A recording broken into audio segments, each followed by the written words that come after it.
or over the phone at 1-800-DIAL-ECU. Buy yours today, and let's bring back Rowdy Dowdy. Go Pirates! The Brian Bailey Show. Coach Mike Houston, you got two outstanding running backs. The offensive line is coming together, and this team will run the football. Yeah, we want to be balanced. It's not that I don't want to throw it. Right. It's just that in order to win, you got to be able to run the football. And, I want to win. And so the better we can run the ball, the better we're going to be throwing the ball. The Brian Bailey Show, Mondays at noon, right here on Pirate Radio, the voice of the Pirate Nation. The following is an exclusive presentation of Pirate Radio, the voice of the Pirate Nation. Pirate fans, welcome to the U.S. Cellular 5th Quarter Postgame Call-In Show, brought to you by U.S. Cellular. Be sure to visit one of ECU graduate Brandon Tate's Platinum-certified U.S. Cellular stores and experience the highest standard of customer service. Call in on the live line at 317-1250. Now, with a complete recap of the game and your phone calls, live from the Pirate Radio studios, here's your host of the U.S. Cellular 5th Quarter, Clip Brock. All right, an App State beatdown on the Pirates tonight. The score says 33-19. It did not feel that close in the Dukes Mayo Classic. Appalachian State all over ECU tonight, dominating the trenches and really winning in all phases of the game. 317-1250 is the number on the debut edition in the 2021 season of the U.S. Sailor 5th Quarter Call-In Show with our new co-host Billy Weaver alongside. That was an ugly one tonight in Charlotte. It was ugly all the way around, and nothing that I expected. I really expected East Carolina to come out and play much better. It just didn't happen tonight. And I don't, I'm taking nothing from App State. Good team, but are they really that good? They were tonight. Yeah. 317-1250. We'll get to your calls when we kick off the U.S. Sailor 5th Quarter Call-In Show right after this.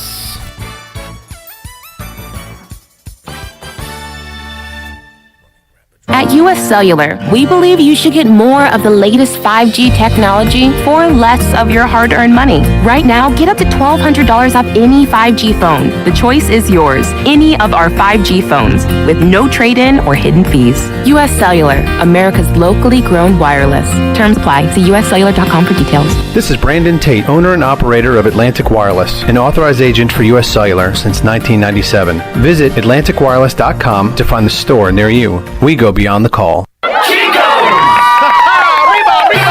Chico's Mexican Restaurant is the home of the best margaritas. Grab your amigos and head to Chico's every Tuesday for the Gulp of Mexico, a huge 46-ounce lime margarita for only $6.99. On Thursdays, relax and enjoy half-price pitchers of Chico's house margaritas. Choose from lime, strawberry, blood orange, raspberry, or peach. For Mexican food and fun, it's got to be Chico's Mexican Restaurant in downtown Greenville and online at chicosrestaurant.com. Chico's, where the fiesta never ends. How much does the word reliable mean? Sure, all businesses describe themselves as reliable, and we certainly wouldn't expect any business to be unreliable, but when you take a word like reliable and make it your way of life, the entire core of your business, it tends to mean a little more. And it's something you have to show people, not tell them. At Delcor, we show it by being there the same day you call. We show it by simply doing outstanding work with exceptional products, a family-oriented work ethic, and genuine caring for all of our neighbors throughout Eastern NC, because in a time of need, we know the first and the only thing you need is someone you can count on. That's why we only use equipment you can count on too, like a train comfort system. It's hard to stop a train.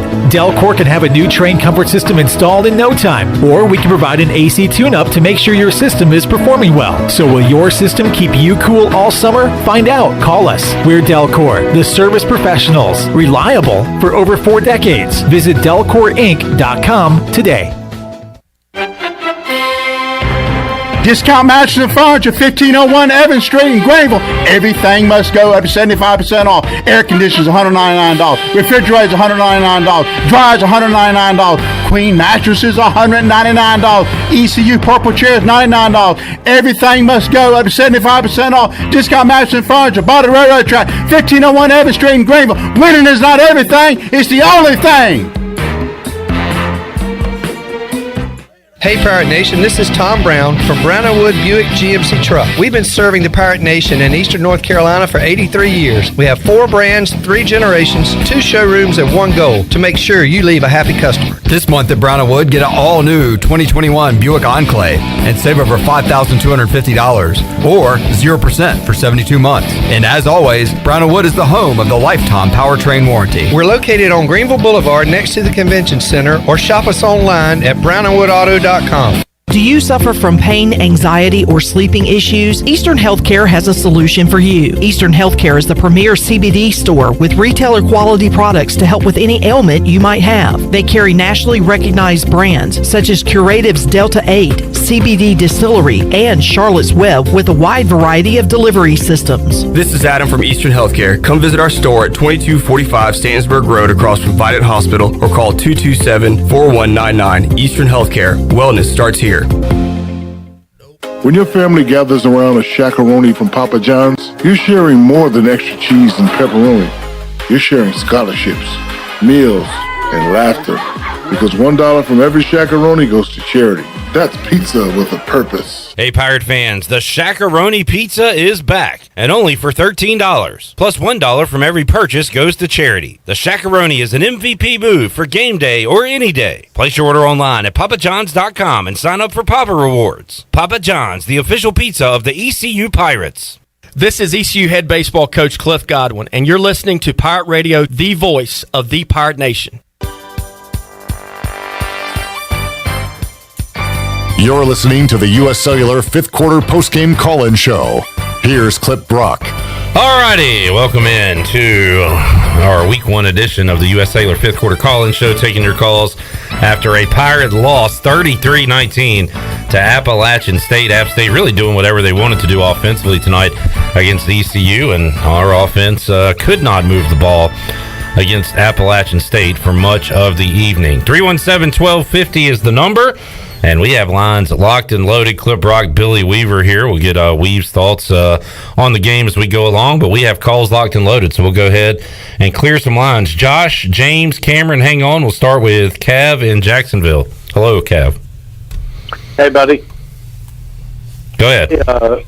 This is for Billy Weaver. How long are we gonna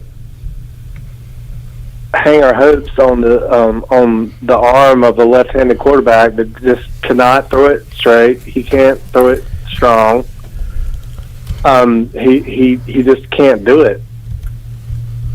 Well, and that's my question. All right. Well, I tell you what, Holton Ahlers is. I've seen some of the comments on social media saying Holton Ahlers is not a Division I quarterback. I disagree with that wholeheartedly. A problem tonight, and a big problem was, and I saw it, and I think everybody saw it. Holton did have some bad throws. He threw off his back foot a couple of times, but his offensive line didn't help him out. Now, I heard all off season how this offensive line was much improved. They had some additions to the offensive line. Those guys didn't play as a cohesive unit, and let me tell you what, I didn't see a whole lot of that offensive line protecting for Holton tonight. Also, I didn't see a whole lot of up-tempo calls, especially down when they were behind big in the fourth quarter. I expected to see them on their last few possessions. Matter of fact, there was 9 or 10 minutes left to go when ECU had gotten the ball back, and I'm thinking, okay, each time they get a possession here from here on out, they've got to be in a 2-minute situation. They've got to have an up-tempo kind of play. I didn't see that. I think Holton performs a little bit better in that up-tempo style, and I didn't see it. So I think there's a lot of blame to go around on that offense. I think Holton's a good quarterback. I just think tonight he didn't have it, and I don't think anybody on that offensive side had anything. And you got to give a lot of credit to App State's defense as well. They played fast. They're a very fast defense. They're not the biggest defense that you're going to see all year, but they're very fast. They fly to the ball, and they brought a lot of pressure that the ECU offensive line couldn't pick up. Also, I don't know how much confidence right now they have in a backup. They seem very reluctant, the coaches did, on naming Mason Garcia even the second-string quarterback. And if Holton Ahlers struggles like he did throughout the year this year, if they had a guy ready to go, I would think they would put him in, but I don't know how confident they are in what's behind Holton Ahlers right now at quarterback for East Carolina. All right, 317-1250, a line opens up. You can give us a call. Also, check us out on Facebook Live and on YouTube. We are live, and the chat is blowing up on Facebook Live, so you can chime in there as well. Let's go to Cameron in Charlotte next. Hey, Cameron. Hey, what's up, Clip? All the way back right now after that defeat. Listen, I fully expected ECU to lose that game. I just didn't expect us to look so horrible offensively and defensively to start the game after that touchdown by Keith Mitchell. I mean, offensive line couldn't block anybody. I mean, it was horrific. I thought the offensive line was supposed to improve. You can say what you want. Holden had a bad game, but you can say what you want. But he's taking a beating in his time at quarterback here at ECU because the offensive line cannot block. And if the offensive line plays like they did tonight, the rest of the season, we're going to win 4 games again. And another thing, the defense, I was looking, apart from Jaquan McMillan, I thought our defense was supposed to be some sharks. We looked like some dolphins out there tonight. And, I mean, we couldn't get any pressure on Chase Bryce. He was just slinging it up on the field like he was Tom Brady. We did a little bit of a better job in the second half. But, I mean, I thought we were supposed to be some sharks. I was looking forward to the defense. But, yeah, it is what it is. App State is a better program than we are right now. We just need to understand that. I didn't expect us to win. I will say this, though. I think it is kind of impressive how bad we looked that we only lost by 13 points. I mean, in previous years, we probably would have lost by 45.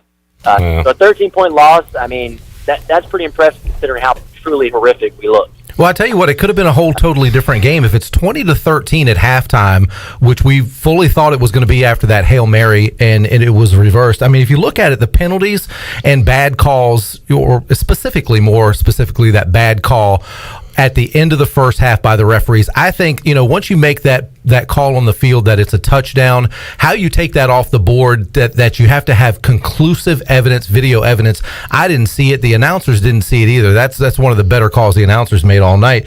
But the penalties, that bad call, there's 3 potential touchdowns that were taken off the board. Because if you remember, 2 wiped out. Right, 2 wiped out that were actual touchdowns that were wiped out. And if you think about it, the Holton Ahlers run that was called back because of a hold, he got down inside the 10-yard line. You assume they're at least going to get a field goal there, maybe even a touchdown. That's potentially 3 touchdowns off the board. And like I said, 20-13 at halftime, you're right back in that game. And they got to stop to start the second That's half. Right. They had to stop right at the start. And as a matter of fact, they scored that next drive after the stop in the second half. They got the field goal. Yeah, that is one way to look at it. The Pirates left some points on the board, and the refs didn't help them with that. But if App State wanted to score more at the end of that game, they probably could have. True. The way the night was going. They, took the air out of the ball and just kept that clock rolling late in the game.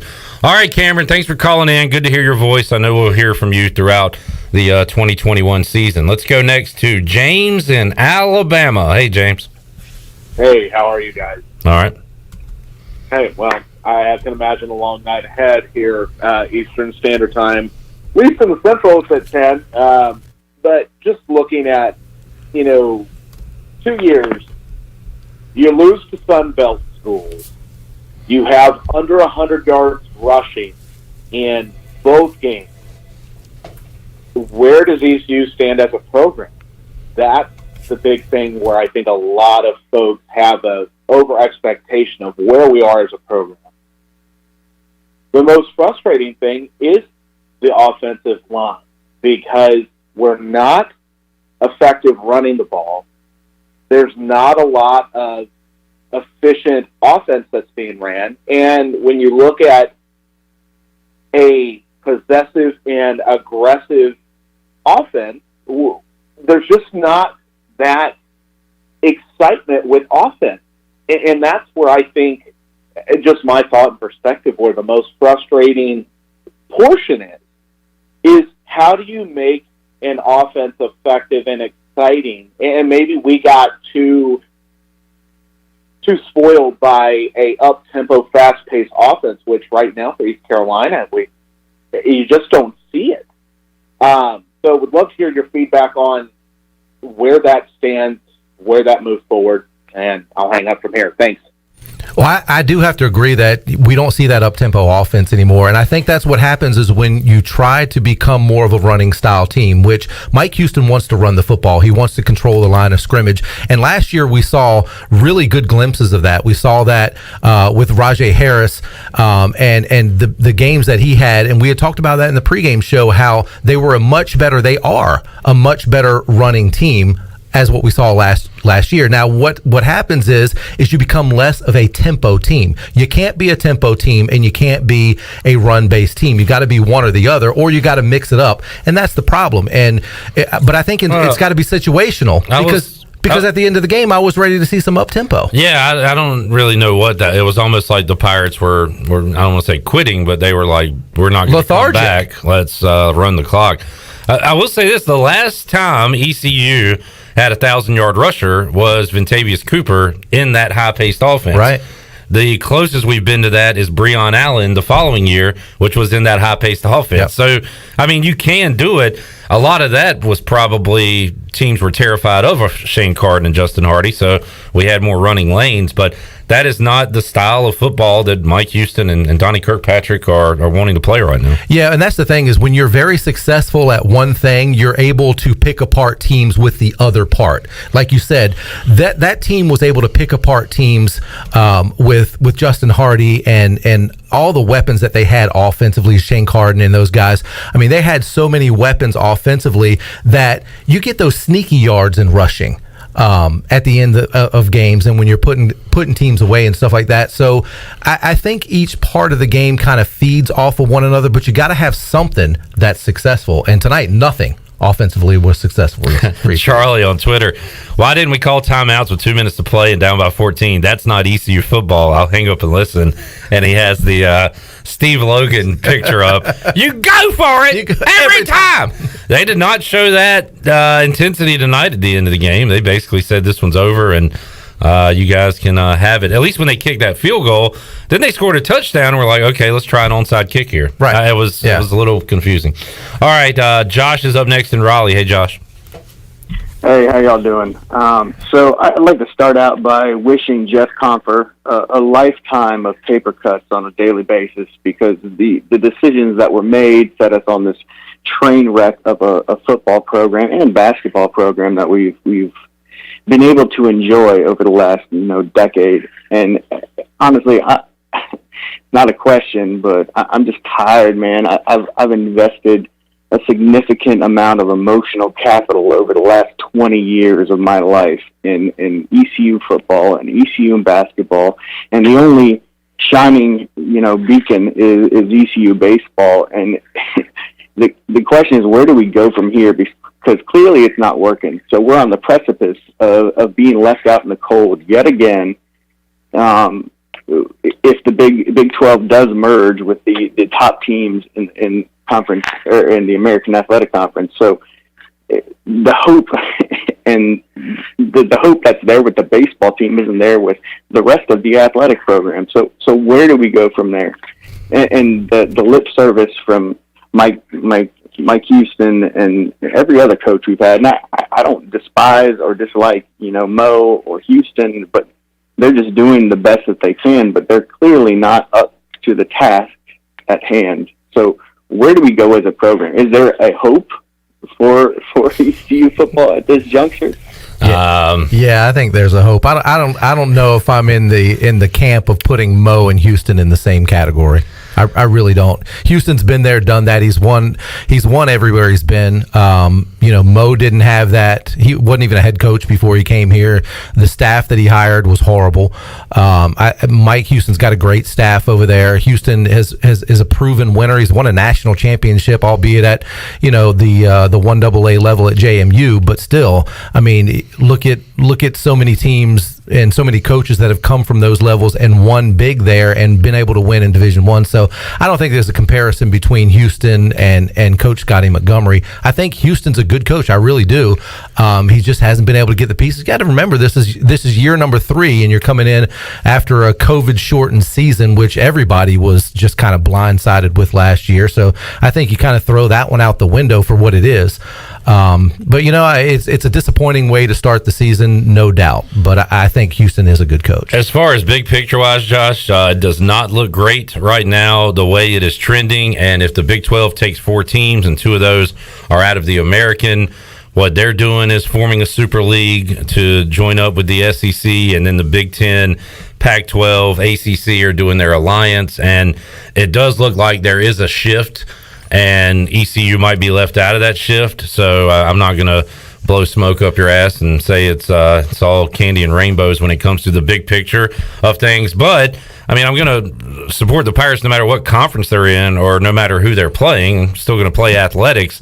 It just looks like the next move, the next big shift in college athletics, whatever these big boys are doing, ECU might be left out of that. So that's why I wanted to win this football game, to at least have some positivity, because big picture-wise, I do not like where it's headed. I'll be honest with you.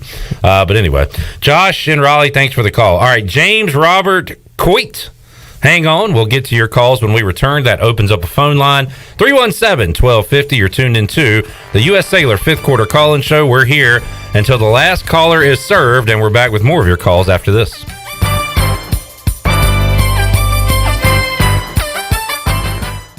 Great food, great atmosphere, and great service is Ottavola Market Cafe. Ottavola is simply a restaurant that focuses on that, being a great restaurant. There's something for everyone at Ottavola. The menu offers a variety of great choices like pastas, pizzas, sandwiches, soups, salads, and seasonal rotating selections. Lunch or dinner, Ottavola is always the right call. Call ahead and get Ottavola to go, or stop by the bar for a drink with friends. It's simple. Come and eat at Ottavola Market Cafe, Red Banks Road next to Food Lion, and OttavolaMarket.com. Ottavola, Pirates supporting Pirates. In sports, if you think joy only happens after you win, think again. Look at the world's most successful athletes like Serena Williams, Brooks Koepka, and Alex Morgan. They don't spend all their days grinding away. They take time to enjoy themselves, like getting together with friends over a Michelob Ultra, because they know that happiness is the key to winning, and that joy is the whole game, not just the end game. Michelob Ultra. 95 calories, 2.6 grams of carbs. It's only worth it if you enjoy it. Enjoy responsibly. AB Michelob Ultra Light Beer, St. Louis, Missouri. Be sure to check out David Price Construction for all of your commercial or custom residential renovation and building needs. Run by ECU alumni, David Price Construction specializes in commercial projects, maintenance on facilities, and large-scale residential renovations and additions. Proud to be voted the Remodeler of the Year by the Home Builders Association of Raleigh-Wake County in 2018 and Best Business Commercial Remodel Project winner for 2020. David Price Construction, the proud ECU Home Services partner. Blue 42! Blue 42!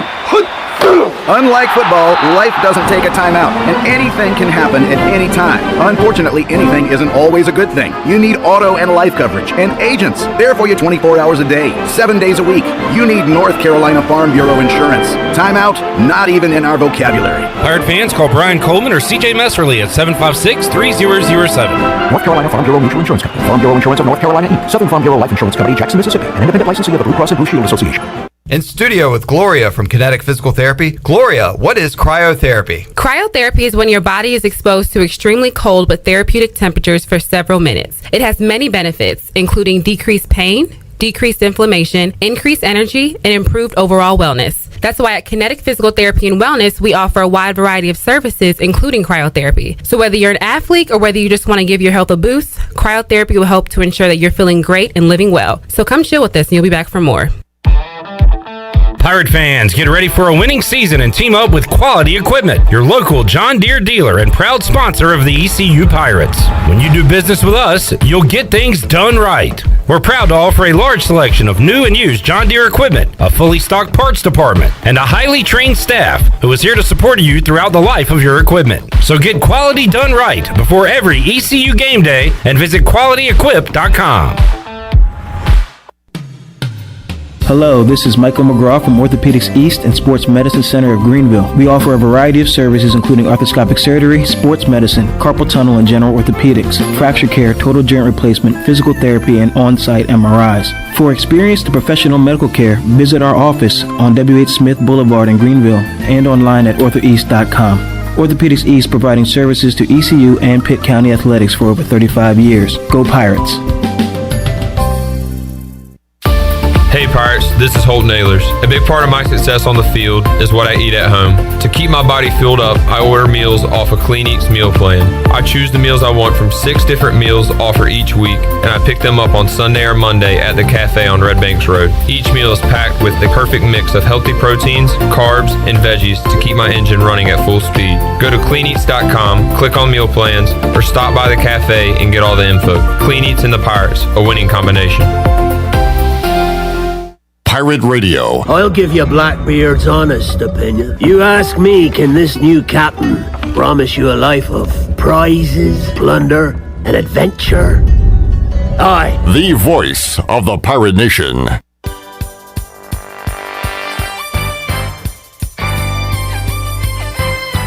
You're listening to the U.S. Cellular 5th Quarter Postgame Call-In Show. Here's Clip Brock. Now, with the Pirate Radio scoreboard, here's Shirley Rhodes. All right, let's take a look at some finals from earlier today. Buffalo hung 69 points over Wagner. 69-7 was that final score. Ball State defeated Western Illinois 31-21. UC Davis gets a win over Tulsa by a final of 19-17. NC State shut out South Florida 45-0, and Coastal Carolina beat up on the Citadel by a final of 52-14. Games going on right now in the third quarter as Utah leading Weber State 26-10. Tennessee has a 31-6 lead over Bowling Green in the fourth quarter. It's Ohio State 44, Minnesota 31 in the fourth. Western Kentucky leads UT Martin 52-21. Boise State has a 24-7 lead over UCF heading into halftime. And Eastern Washington and UNLV are tied at 3 apiece. And Arizona State has a 6-0 lead over Southern Utah in the first quarter. And that is a look at your scoreboard brought to you by The Buck. The Buccaneer Music Hall is your beacon of music in the land of the Pirates in Eastern North Carolina. The Buccaneer Music Hall is open from noon until 2 a.m. with live music every night, and now during football season has food trucks during the day. Follow The Buck on Facebook and Instagram for the updated schedule, and see ya at The Buck. Now let's head back into the U.S. Cellular 5th Quarter Call-In Show. Here's your host, Clip Rock. Touchdown alert. Oh, by the way, da Buck. Da Buck. Chandler not in the best mood. This is how the pregame and postgame goes. Pregame, it's a party. Postgame, it's a funeral. Shirley, score update. UCF scored as you were talking to go into the locker room down just 7 at the half. So the bounce house is bouncing. It is. A little bouncy down there at the bottom, isn't it? Kevin said we wanted to hear the joke, Billy and Brock. I guess he was referring to us laughing as Shirley was talking. It wasn't really a joke. It was Billy saying Tulsa on the schedule this year. Oh yeah. After they lost to who? Sorry, they could hear that. UC Davis. Yes. They couldn't hear that. They could see us laughing. Oh, gotcha. And we were looking at the schedule. Confused there for a second. And unfortunately, Tulsa is not on the schedule this year. It is a rough night for Mike Oresco. ECU, housed by Appalachian State. South Florida shut out by NC State. Right now, Boise State on top of UCF. Down 10, I should say UCF is, not 7. And you had that Tulsa embarrassing loss tonight. So, rough night in the AAC. Yeah, it would have been nice to have Tulsa on the schedule. Unfortunately, we do not get to pay them back for all that crap last year at the end of that game. You know, but if you look at the AAC schedule for East Carolina this year, looking back at last year's results of all the AAC teams that they play combined, they're all less than 500. Does that make sense? I think they're 37-40 total. The teams on the schedule this year? Yeah, the AAC teams on the schedule. All right, there's one for the UB stat sheet. Thank you, Billy Weaver. All right, Isaiah, Coit, Robert, hang on. Let's go to James in Wilmington up next. Hey, James. Hey, guys. You know, I hear a lot of these calls in. We talk about some of the problems we've got at ECU, and obviously we got a lot. I mean, we got a weak offensive line. We got a quarterback who's, not top tier. We got a defense that's suspect in areas. But to me, I learned one thing tonight that told me that as long as this guy's there, we're never going to have a good program, and it's never going to be a winning program. And that's Mike Houston. You got a guy with no passion, no fight, no compass for what he even wants to do at the end of the game. I mean, you got a guy who I see one of the most bogus calls I've ever seen at the end of the first half, where a touchdown is turned over mysteriously, where there's evidently indisputable evidence that it's an interception. He doesn't bat an eye. He just trots off the field like, oh, okay, I guess it's not a touchdown. Doesn't fight. I don't see him yell. I don't see him do anything. Late in the game, he's holding timeouts like he can cash him in later for a bonus. He's not. He doesn't decide whether or not he wants to win the game or even try to fight to win the game. He sends Ehlers out there, and look, people can hate on Ehlers all they want to. That dude's a fighter. He gets out there, he slings it, he takes hits knowing he's got a weak offensive line, and dude steps into the pocket time after time after time, still delivering the football. But then you got Houston over there who's like, oh, whatever, man. If we win, we win. If we lose, doesn't matter. At least we showed up, we played hard. This guy is not a fighter. He has no resolve. And we're never going to pull ourselves out of the mud of this program without a guy like that. We're not going to be able to get top-tier talent. We're not going to be able to get these guys that are these 4-star, 5-star recruits. We need guys that we can develop and teach them to be killers, teach them to have a refusal to quit, and he's just not that guy. He showed me tonight definitively the most upset I've ever been watching a game that he coached. He is not a fighter. All right, James in Wilmington, thanks for the call. A little tough on Houston there. I will say, though, it is tough. I mean, we're sitting there watching that game wondering why ECU is going so slow. Yeah. They elect to go for the field goal on 4th and goal. It's a long 4th and goal, but you're a long ways back. If you want to try to win the game, you got to go for the touchdown there. So I understand the frustration there from James and a lot of Pirate fans who are saying the same thing. Well, I do agree with James on one big point that he made. I would have liked to have seen Mike Houston get a little upset at the end of that half, go at an official, because it's halftime. For the most part, you're not going to get a penalty called on you. You're not going to get an unsportsmanlike penalty called on you at the end of the game if you go at an official and say, hey, that's not right. You guys shouldn't let your team know you're fighting for them. So I agree with James on that. I would have liked to have seen Mike Houston be a little bit more passionate there in that. And I think I would have liked, like I said, at the start of the show here, I would have liked to have seen a little bit more up-tempo. 317-1250, the number. Isaiah and Coit, hang on. We got another caller just calling in, and Robert is up next in Edenton. Hey, Robert. Hey guys, RH, just a couple quick thoughts. Obviously going into the game, App State, I think I don't think we underestimated them, but I think they obviously played the way we thought they were going to. Question I've got for y'all though is kind of going back. We keep talking about the Skip Holtz era, and then kind of what Scotty Montgomery inherited and Coach Ruff, but the thing I see that's overlooked is the recruiting that John Thompson did, bringing in kind of the hype boom and all that stuff going into where Skip jumped in. I mean, what are your thoughts on that side in regards to what we need to do recruiting side? I don't understand your question. I don't think John Thompson has anything with recruiting now. wait. No, he does not. Correct. What? However, I feel like we give the previous coaches a lot of credit for the stuff that he kind of set up, and that was kind of the point that I was making going into it. With that. I'm still clueless, man. I'm sorry. I don't really understand what you're asking. Like, it's all right. Go Pirates. All right. Thanks, Robert. Hey, maybe that's me. Maybe that's on me. If anybody can explain it, I would love to try to answer it, but I have no clue what that was. All right. Well, the bottom line is recruiting is the lifeblood of any program. And if you're not recruiting good talent, then there's a problem. If you're not recruiting talent that you can take to the next level. Now, this is what we saw in the Logan era. And this is back in the day. I can remember this now.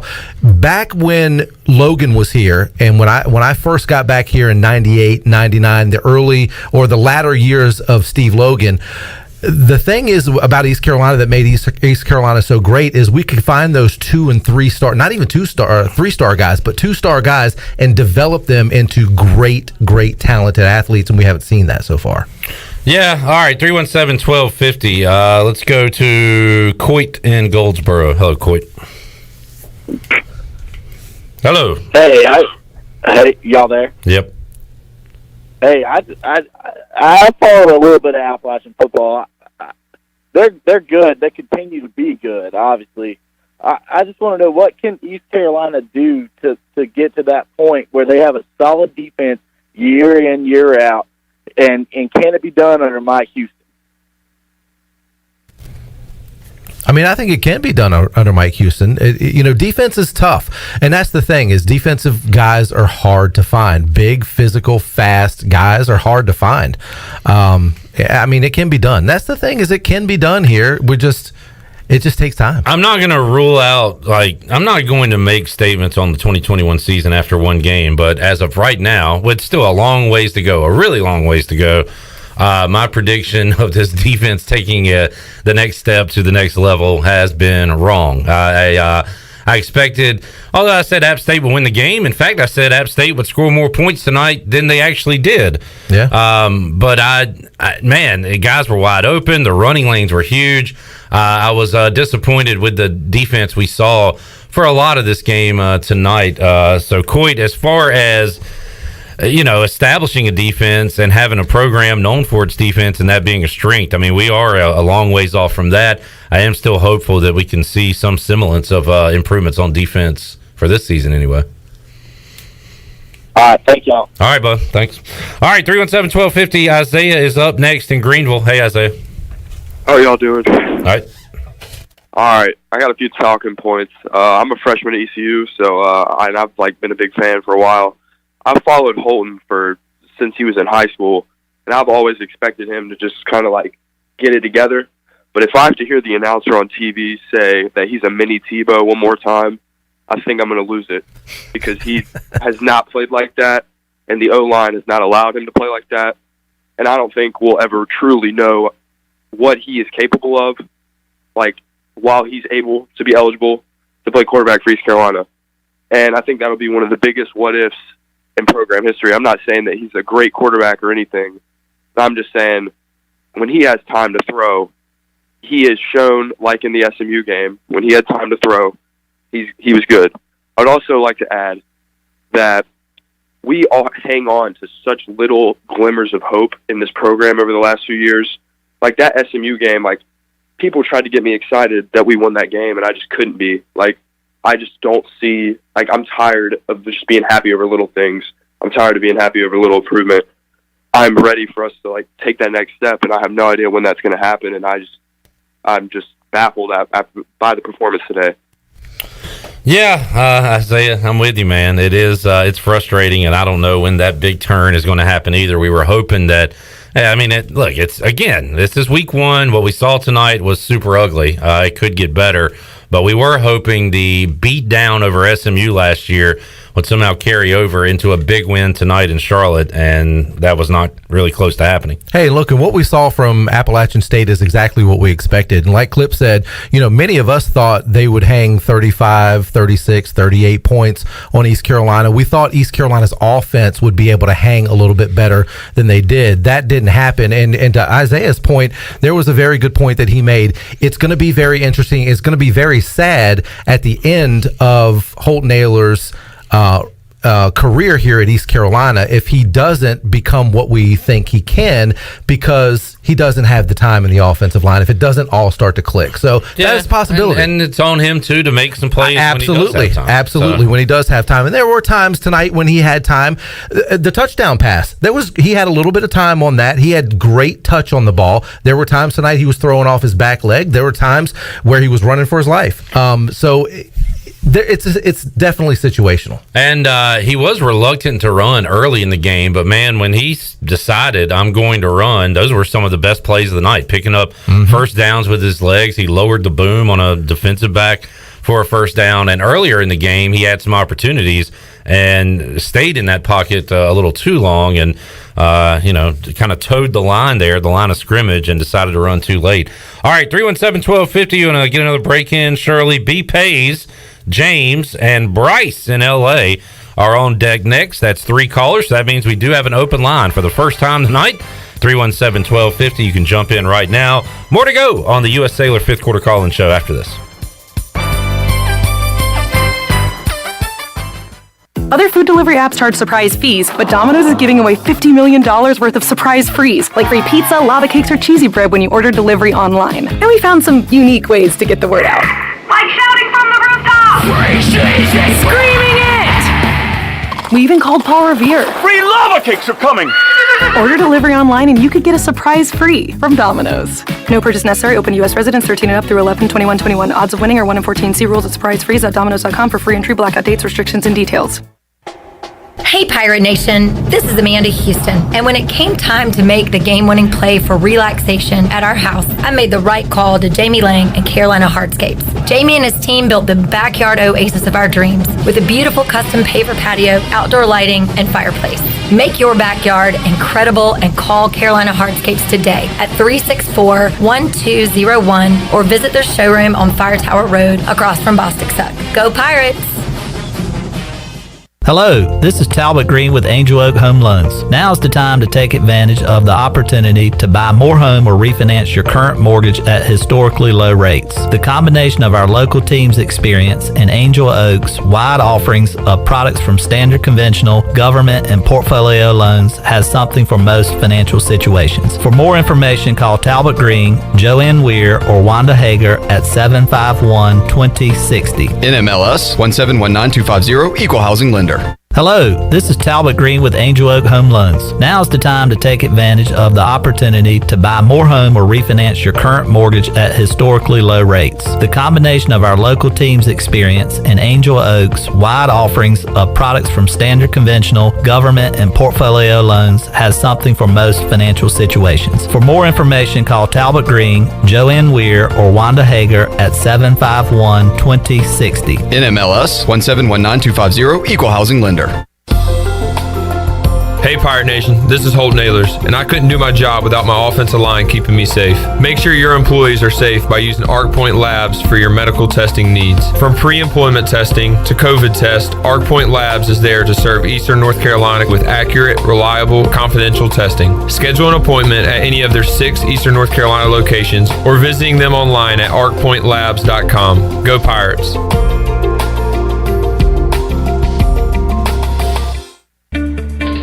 I'm Michael Vaughn with East Coast Grading and Utilities. Many of you know my dad, David Vaughn, and his work in putting in subdivisions all over Pirate Nation. But East Coast Grading and Utilities is not just for those type of big jobs. We're here for the homeowners. Whether it's concrete, driveways, hauling rock, or sand, whatever you need, East Coast Grading and Utilities can get the job done. Call us at 252-531-7494 or check us out on Facebook at East Coast Grading and Utilities.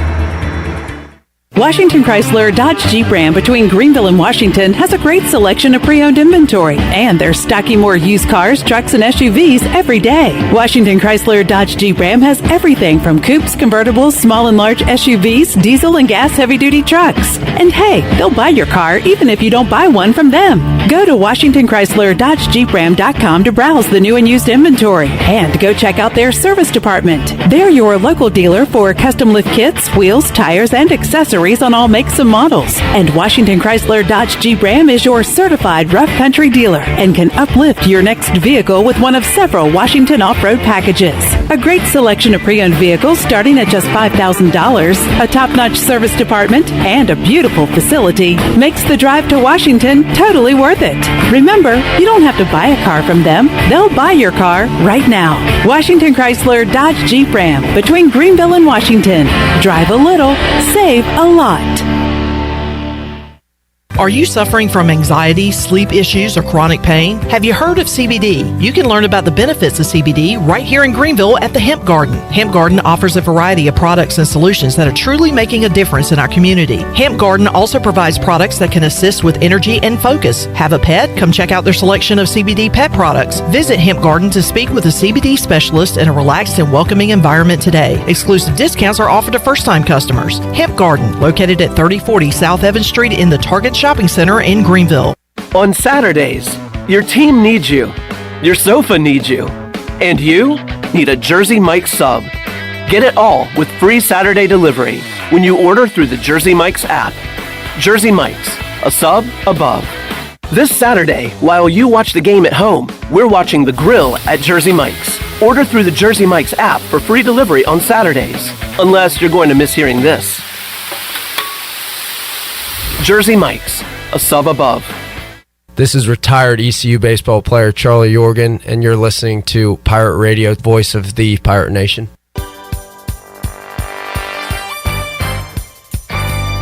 You're listening to the U.S. Cellular fifth quarter postgame call-in show.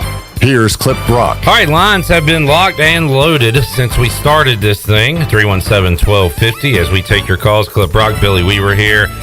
Chandler, Honeycutt, Shirley Rhodes. A long day here inside the Pirate Radio studios. Boy, the pregame was fun. Postgame? Well, we're going through it after a 33-19 loss to the Appalachian State Mountaineers. Robert Pays, James, hang on. Bryce in L.A. is up. Bryce, good to hear from you again. What's up, buddy? Hey guys, doing all right? Billy, welcome to the Psycho Circus. Thank you, sir. I wasn't in earlier, but has Captain Bill called in yet? Hadn't heard from Captain. Oh boy, Cap, if you listen, come on, man, P1 up for good old Billy. He probably calls the Oklahoma postgame show and tells them to fire Lincoln Riley like he did when he was here. Brilliant, man. Well, there's a lot. I made my pledge on Twitter about not saying certain things, and we're not going to bring that up. But look. I'm not sure if this got brought up or not, but let's remember that the backup quarterback for App State is at one point one of the top 10 of the country and has a national title ring on his hand from Clemson that he helped do because he did fill in and play some starts, and that we are currently for the first time in 3 years playing with a roster that is actually finally has full scholarships. We've been empty, and Mike Houston is now, don't just talk about what Tools Holton is not getting or taking advantage of, but what Coach Houston's doing. I mean, it's been duct tape, up until now. And I think these guys are going to, settle into it. I mean, it's rough. God, I can't believe this is coming out of my mouth, but, App State is good. And, they were good last year. They were great the year before. And, it's going to be a rough one out there. There are things that, like those personal fouls in the beginning, that might have, kind of, kneecapped us a little bit. But, gosh, y'all. I think that there's something to be said. And coming off of a really rough season, and, I'm not like happy. I know I sound like we just won, but, I'm not disappointed. I luckily took the early bet as well, so pretty happy about that. Before it went down to 9. So that's my early thoughts on it. I just realized if you took ECU at 14.5 when it first came out, you were a winner betting tonight. Bryce, but that line did go down pretty quickly. Yeah, went way down. Bryce, we'll hear from you a little earlier next week after ECU South Carolina. Thanks for calling in, man. Cheers, boys. All right, there is Bryce in L.A. 317-1250. James is in Wide Awake Wilson. Hello, James. That's questionable at this point in time, but you just actually brought up what I was going to end with, and the scary part about tonight is a Dowdy-Ficklin Stadium next Saturday, because, folks, the balloon was taken out of everyone's enthusiasm in regards to this team. Well, James, I asked the question leading up to this game, the hypothetical. I'm probably asking you, asked Billy. Me, I remember it. So, how important is this season opener for the attendance in the South Carolina game? And Billy said, if they lose a close game, it won't affect it that much. If they win, it'll certainly help. So, how about a 14-point loss where it felt like you lost by more than that? I mean, how do you think attendance will be affected for next week? Well, and even so, I think this game, and I go back. I was a wrestler in the 70s, so you can add about 50 years to that, and know that I'm 67. And I recall a group of local guys, the Danny Kepleys, the Butch Strottemans, and these guys that grew up and lived in this area. They were nicknamed the Wild Dogs, and we won football games with defense. And here's something else, and you guys can ponder on it because you're part of it. Do either of you think that a quarterback like Holton Ahlers is actually disrupting his preparation by what he's doing on the outside with this little money game that they've got going now? Because he looked to me like a distracted quarterback tonight. I don't think that's it at all. You know what? I think if he's making car commercials, and he's making $100,000 here and another $100,000 here, and he's making $800,000 in NIL stuff like the Alabama quarterback is, then yeah, maybe. I mean, but I don't think that has anything to do with it at all. I really don't. Clip? No, it doesn't. We're subject to our own opinions. And lastly, a personal note on Mike Houston. To evaluate Mike Houston on what he's done, what he has done prior to East Carolina, you have to go to James Madison University. And I had intimate contact with the CAA during those years, a little bit before Houston, but still the same approach, where at Madison, he could go out and get just about any player that was left available and could play. He was recruiting against the William and Marys, the Richmonds, and the academic institutions that really take a whole lot closer look at their recruits than does James Madison. I am not a Mike Houston fan, and I'm just thinking that it's a little bit early to pass complete judgment, but I'm a bit concerned that it's going to cause a distraction for him and everyone else as to whether he's our guy or not. Yeah, I think that's a reasonable take there, James, that you say it's a bit too early to do your final report cards, but we can at least give out a progress report, right? And I mean, tonight's loss was not a great way, not a good way at all to open up the season. So, and an earlier caller made a great point that he's very stoic on the sideline, that even when his team is not in a position for him to be stoic. And if I give Steve Logan any credit of them being a horse's he apparently loved his team enough to make it known while he was on the sideline and in the interview room. Yeah. Well, James, thanks for tuning in, and we appreciate your call. All right, you bet. Have a good one. All right, 317-1250. B Pays is up next in Raleigh. What's up, Pays? What's going on, fellas? How y'all doing? All right. You know what I mean? Yeah, great. I will say this. I will say one thing about Mike Houston, the James Madison deal. If I remember right, Everett Withers had recruited a lot of those players, and he came in and won the national championship the year after Everett Withers left. I believe that was how that played out, if I remember right, because he won the national championship, I guess, his first year there, and then he lost the national championship the second year, and then he got beat in the second round the third year at James Madison. So if I remember, I believe it was Everett Withers that was there before him at JMU. He's got 7 wins.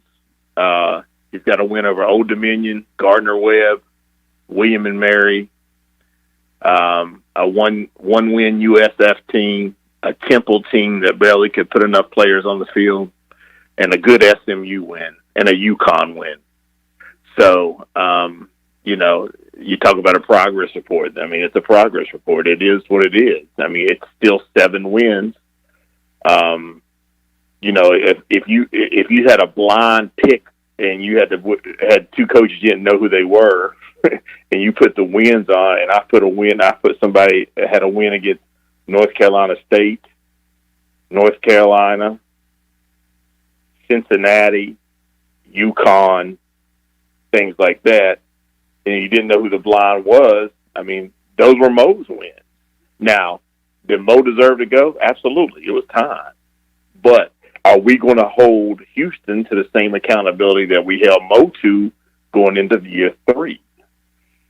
And I don't. I'm asking the question: do we hold him to the same account? Now I get the COVID year, but do we hold that same accountability? There's still 7 wins, and 3 of those wins. And you could arguably say that Mo had a tougher schedule than Houston had. He played West Virginia, He played Houston. Memphis was good. South Florida was good. Central Florida was good. Well, the reason there's still, hope and belief for Mike Houston is because he won at 3 different places, whereas Scotty Montgomery had never been a head coach, and we had nothing to base it on. Yeah, and that's fair. Like that is a fair and accurate thing. And the guy that called in earlier, and I think a lot of people forget about this. Ruffin and Skip and Coach Logan and even John Thompson, they had the greatness of they could go recruit non-qualifiers. It leveled out the playing field a lot. You look at the Skip Holtz defensive line that was great and won 2 Conference USA championships, and how many non-qualifiers were on that line? I got a text about that tonight that said App State looks like we did when we could bring in a different type of player. Well, and that's a very valid point, because like I had said, and I mentioned this earlier in the show, East Carolina had made a living on taking guys that weren't highly recruited, that maybe had questionable, not a questionable past as far as discipline and things like that, but in the classroom, guys that couldn't prove that they could do well enough in the classroom, those Prop 48 guys, and made stars out of those guys. You can't do that at East Carolina anymore. And it became the equalizer. It did. It absolutely did. It was the equalizer that leveled the playing field. And when Ruff started to show some holes in the armor, it's when we went into the American. And Ruff could not go out and get those kids that he got in Conference USA, that Skip got, that John Thompson got, that Coach Holtz had a million of, Coach Logan had in the 90s, and that's where you started to see an armor. So you go play a App State, or you go play a team like Marshall or a Georgia State last year, they can go do it. We can't do it. Well, you think Lane Kiffin did so well at FAU or FIU, wherever one, it was at FAU. He could go down there and get those kids that couldn't qualify in Miami, Florida, or Florida State, and run up. So, fellas, I appreciate taking my call. All right, Pace. See you, bud. There's B-Pace 317-1250. We've got Robert up next in Washington. Hey, Robert. What's going on, fellas? Hey, man. Not a lot of good things to say about it, but I'll try. I think App's a good team. I believe they had 13 super seniors, and 7 of them were all-conference players. Most of them first team, I think, all-conference players. So they're very experienced, very well-oiled machine. So it's probably a mid-level American Conference team. You think of Navy, who's not very athletic, but they play, different style of play, but they grind and they just wear you down, and they keep coming and they play well together. But anyway, as far as, I'll just try to help the coaches out here, but as far as being down 33-9 with 8 minutes left and then taking their time with the play calling, I think things were going so bad. Our offense had never gotten any kind of rhythm. I think they were just thinking about, we need to salvage this. It's a marathon. It's not a sprint. Let's slow things down. It's more important for our offense to get out of this game with a nice, consistent drive and get in rhythm and get things rolling, because we got to think about the rest of the season. I hear that too, and I think maybe too they wanted to get Daffer another kick in a real game, but and maybe that was to it as well. I mean, I kind of see that point, but for people frustrated with it, I totally understand their viewpoint. Yeah, I understand, but when people look at it, and it's a different story when you're when you're in the coaching staff and you know the team, and and just like Houston not getting excited. Houston might be trying to stay even keeled, not get too high, too low. He knows his team better than we do, but yeah, I get it. They need to step it up, but I just wanted to try and make something positive out of it and see from the coach's perspective. But anyway, guys. Robert, thanks for the call, man. Thanks for tuning in. All right, 317-1250. We got Luke, Mason, and Johnny in Charlotte is up next. A line is open, 317-1250. Clip Brock, Billy Weaver here on the U.S. Cellular 5th Quarter Call-In Show. We'll be back after this.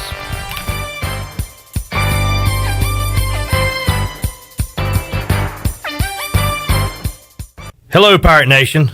This is Bram Anderson from Tiebreakers, and we are excited to announce that we will be opening our second location in Winterville soon. Right now, our growing company is hiring team members for all positions for both locations. We need managers, bartenders, servers, cooks, and dishwashers. If you're looking for an opportunity to be on a fun and exciting restaurant team, then come see us today. Apply in person at Tiebreakers at Bells Fork. Check us out at tiebreakersnc.com. Hey Pirate Nation, Lindsey Gray here with Carolina Caliber. In 1960, my granddaddy started his firearm business right here in Eastern NC. Still family owned and operated, we have the area's largest selection for outdoor shooting sports and accessories and are one of the nation's top firearm dealers. At Carolina Caliber, we have everything you need from hunting, home defense, and personal protection, including a wide variety for ladies and youth. We buy, sell, and trade. It's a time-honored tradition. Visit us at Carolina Caliber on Fire Tower Road in Winterville.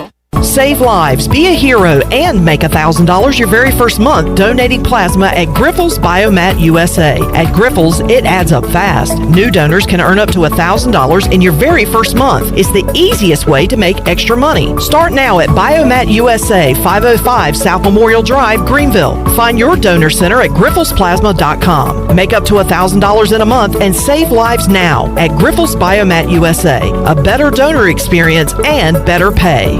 BMS Builders is your premier custom builder in Eastern North Carolina. With Blackwood and Mills Creek in Greenville, Dalton's Cove in Farmville, and Belmar in Ayden, these are just a few of the developments featuring BMS Builders homes. They can build the home of your dreams. Just ask Dr. Dennis Ross in Greenville or East Carolina football coach Mike Houston. They built their homes, and they can build yours as well. BMS Builders. Give them a call at 916-1578 for BMS Builders.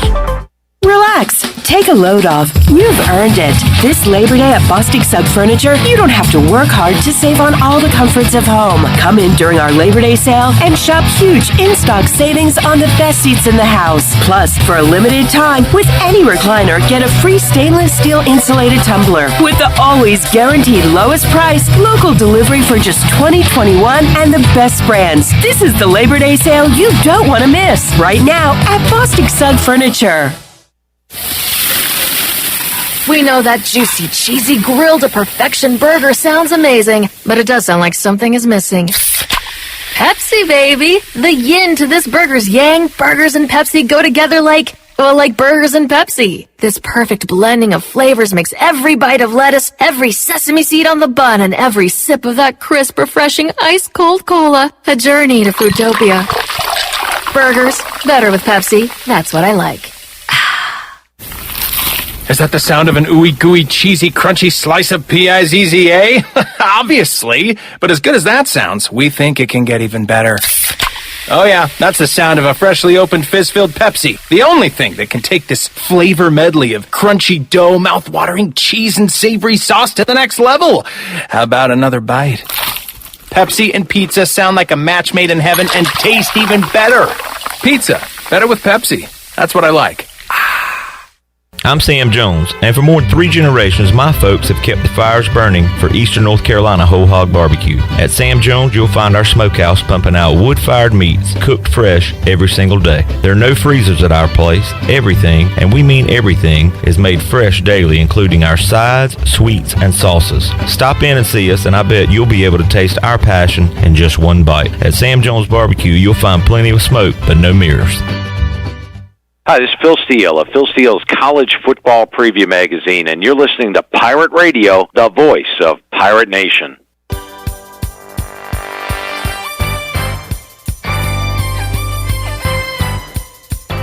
You're listening to the U.S. Cellular 5th Quarter Postgame Call-In Show. Here's Clip Brock. Now, with the Pirate Radio scoreboard, here's Shirley Rhodes. All right, it has become quite interesting down in Central Florida. UCF only trails Boise State by 3 points. 24-21 is your score in the third quarter. Eastern Washington has taken a 10-6 lead over UNLV. Arizona State leads Southern Utah 13-7 in the second. Tennessee has a 31-6 lead over Bowling Green, and Utah has added to their lead. They now lead Weber State 40-10 in the fourth quarter. Baseball going on right now. The Pirates and the Cubs are currently in the 11th inning with a 5-all tie.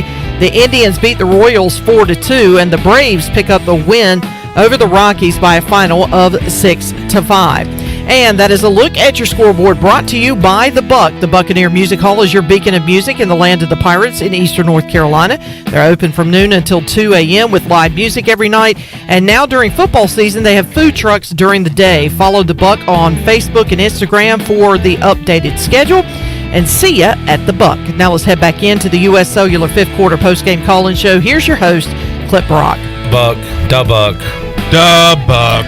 The buck, the buck, the buck, the buck, the buck, the buck, the buck. And another score on that Buck scoreboard. The Pirates winners tonight, 1-0 over Campbell in soccer. Hey, there you go. We won a football game. Well, take your calls on the ECU soccer win over the Fighting Haymires. It's a football game now. Football. Football. Yes, that's right. Football. All right, Johnson, Luke, Mason, hang on. We go to Johnny in Charlotte. Hey, Johnny. Come on, guys.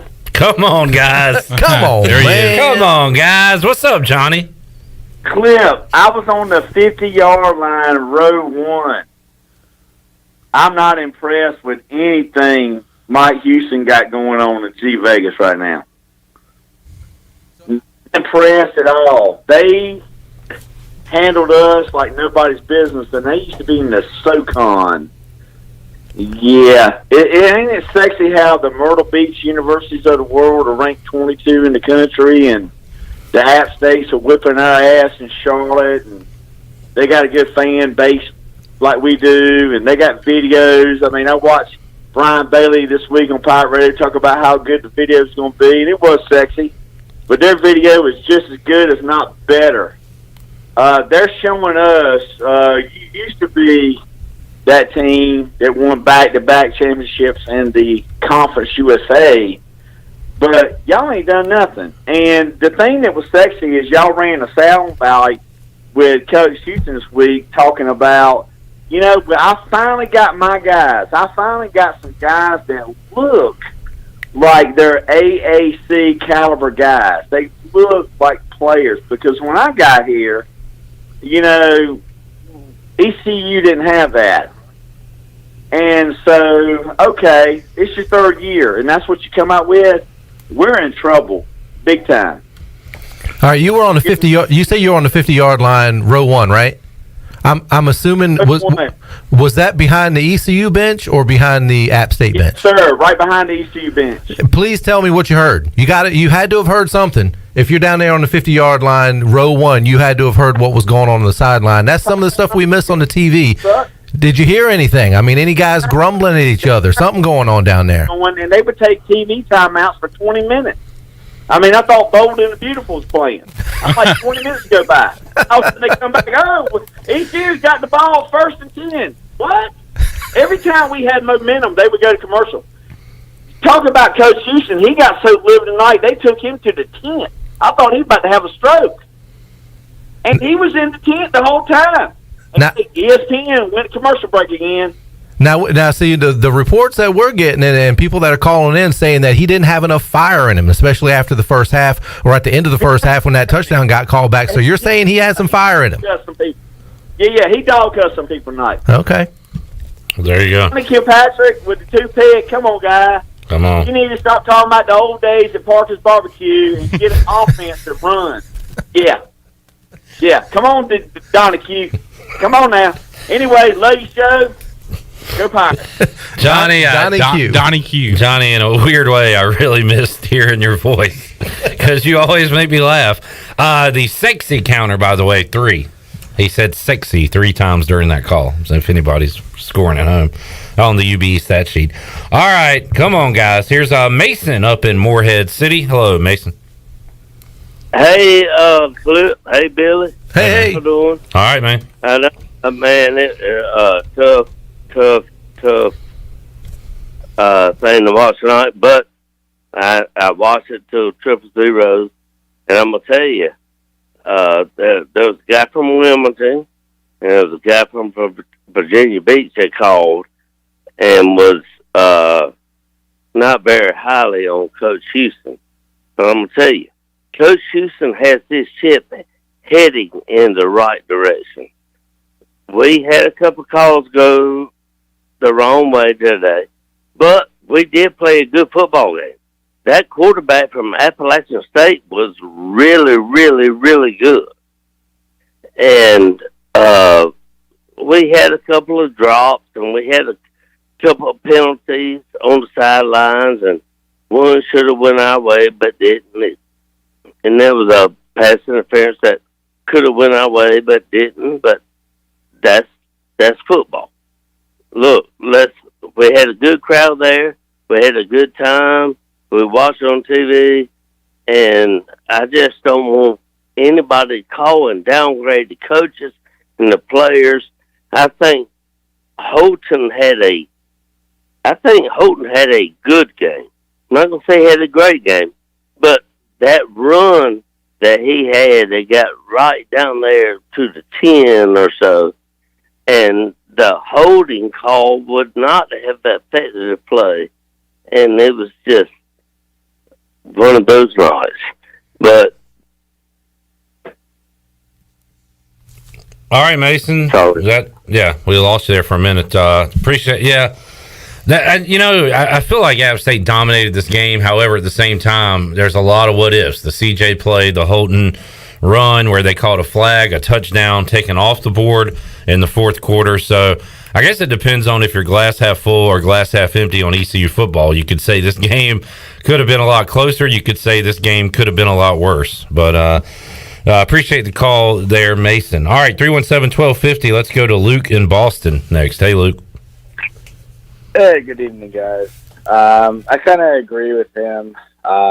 I agree that I think we played a good game overall, but I think we did lack some discipline overall from a coaching perspective.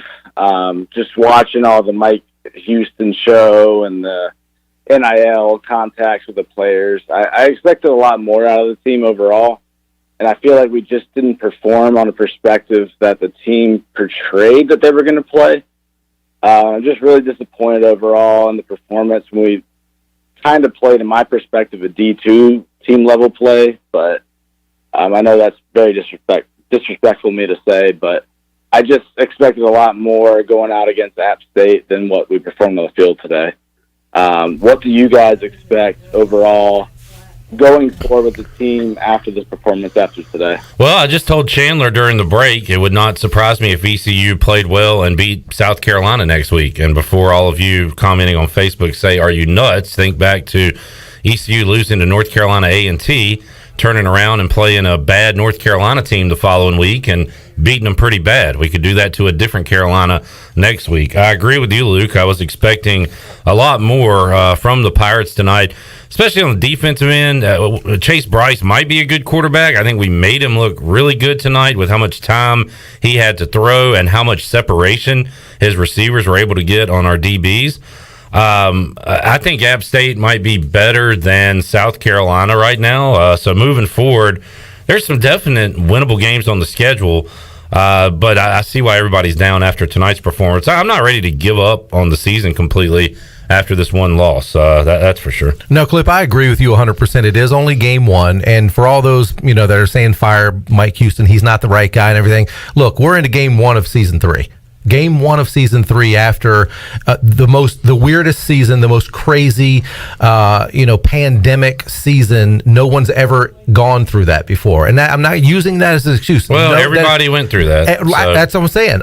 But kind of a wash. With that being said, it's still year number 3, game number 1. It's still very early. I agree with you 100% that they could come back, play extremely well against what is a down South Carolina team next season. As far as making Chase Bryce look good, let me tell you what.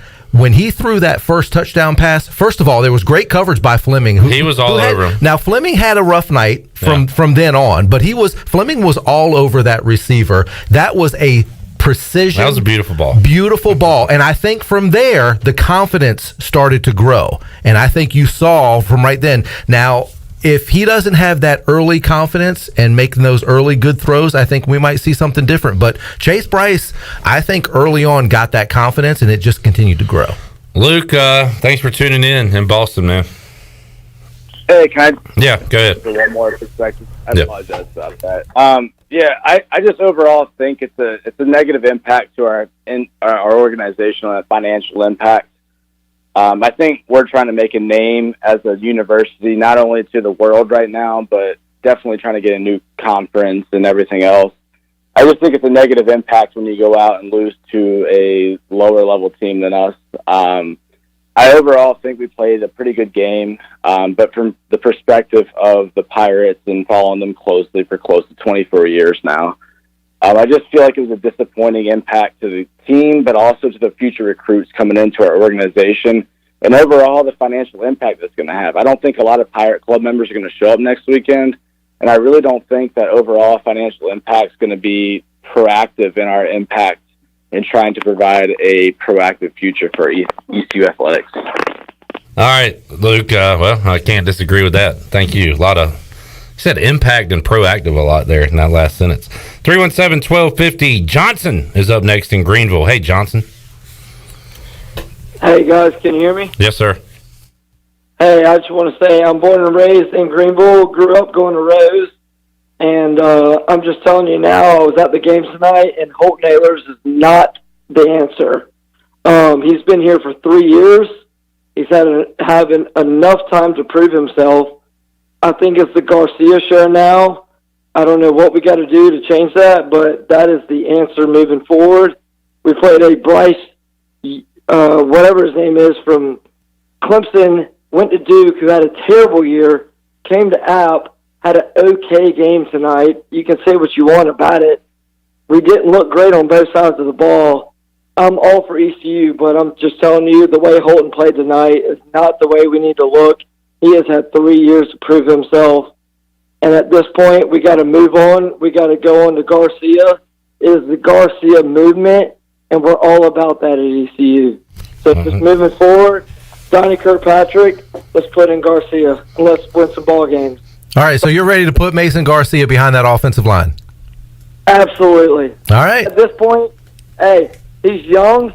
We got to we got to start playing for the fucking future. I mean, I don't disagree with making a QB move as the starter's not getting it done. I just don't think these coaches have the confidence in Garcia at this point. All right, 317-1250. Mike, Kenny, Blake, hang on. We have a line open at 317-1250. Happy Friday, by the way. Yes. Oh, yeah, that's right. It is Friday. It's after midnight. Yeah. I was wondering I was like, wait a minute, it's not Friday. It's Friday. And we're letting it all hang out, as Eric Clapton said. 317-1250. More of your calls when we return after this. Warren's Hot Dog Pizza, homemade lemonade. Hey, Pirate Nation, Warren's Hot Dogs, 2 locations are open for business in Greenville and Chocowinity. Both locations have drive-through windows, so stop by today for hot dogs, pizzas, subs, apple and peach turnovers, homemade lemonade, and breakfast in Chocowinity, featuring homemade cheese, ham, and chicken biscuits, plus sausage dogs and more. Warren's in Greenville, across from Ron Ayers Motorsports, and in Chocowinity, next to the fire department. Warren's Hot Dogs. Want some? Get some. At West Park Motor Company, customer satisfaction is the #1 goal, while offering a wide range of cars, trucks, and SUVs at very competitive prices. West Park also offers financing, service, and is your local ARE camper shell dealer east of I-95. Outfit your truck with the best technology around with ARE camper shell at West Park Motor Company. West Park Motor Company, with locations in Greenville and Washington, and proud courtesy car dealer for the Pirates for over a decade. Go Pirates! Sawyer's Fun Park is now open in Greenville. This state-of-the-art 40,000 square foot facility features a 2-story LED interactive laser tag, a one-of-a-kind 2-story ninja course, a ropes course with a 180-degree zip line, and it's only one of 5 in the country that are indoors. Multiple climbing walls, a super cool arcade with 40-plus games, and a brand-new full-service cafe and bar for adults. Visit the brand-new Sawyer's Fun Park, now open, located right behind ARU on Corey Road, Greenville. Do you have any real estate questions about buying or selling residential or commercial properties? Are you curious about this current real estate market? Do you need a property manager for all your rental houses? This is proud ECU alum Scott Harris with RE/MAX Preferred Realty and SD Harris Properties, and I would love to help answer every question you have and show you a real estate experience that will be memorable and enjoyable. Every step of the way, I'm here to make your dreams a stress-free reality. Call me today at 347-1857. That's 347-1857. Go Pirates. Hey Pirate fans, your one-stop shop for all your tailgate essentials is Shimmer Boutique. Need some purple and gold to wear? Shimmer has a great selection of clothing for men, women, and children. Need some shoes? Shimmer has the best selection of Hey Dudes around. Need a cooler for tailgating? Shimmer has you covered with a huge selection of Yeti and outdoor accessories. Shimmer, just 1 minute from the stadium on Greenville Boulevard behind Starbucks and in Winterville and Jacksonville. Find us online at shimmerboutiqueonline.com. Go Pirates!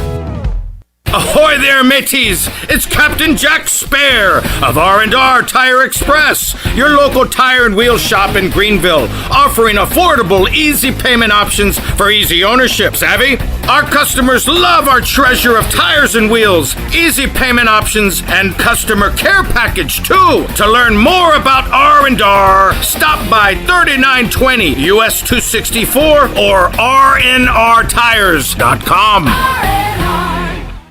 If you are push mowing your yard using an inefficient lawn tractor or your current zero-turn spends more time in the shop than mowing your grass, it's time you look at a Hustler zero-turn lawnmower. Residential mowers from Hustler are built like tanks and drive like sports cars. All Hustler mowers have fabricated, welded steel decks. Don't settle on cheap units with flimsy stamped decks from big box stores. Come see Ron Ayers Motorsports. It will guide you to the right mower for your property and your budget. Find us at Ron Ayers Motorsports, Highway 11, north of the airport in Greenville.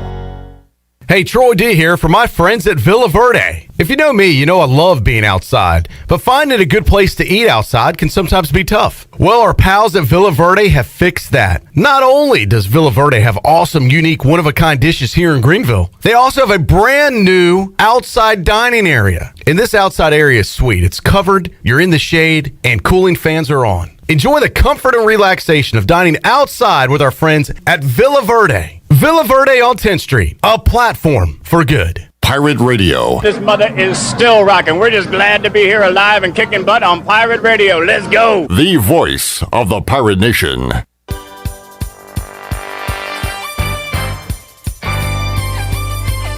You're listening to the U.S. Cellular 5th Quarter Postgame Call-In Show. Here's Clip Brock.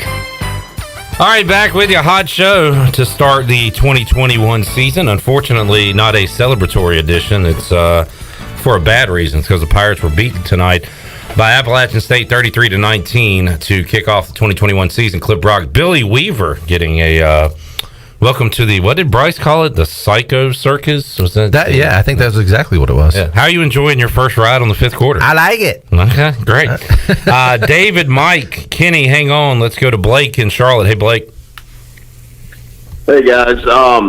So obviously not a very good night, but it's interesting to hear the other callers because it's a complete shift from what we heard at the end of the SMU game at the end of last season. And there was so much positivity. I mean, it seemed like we were really turning around, and now I'm hearing everyone is the complete opposite, right? So I'm not giving up yet. I still think that we can make some moves.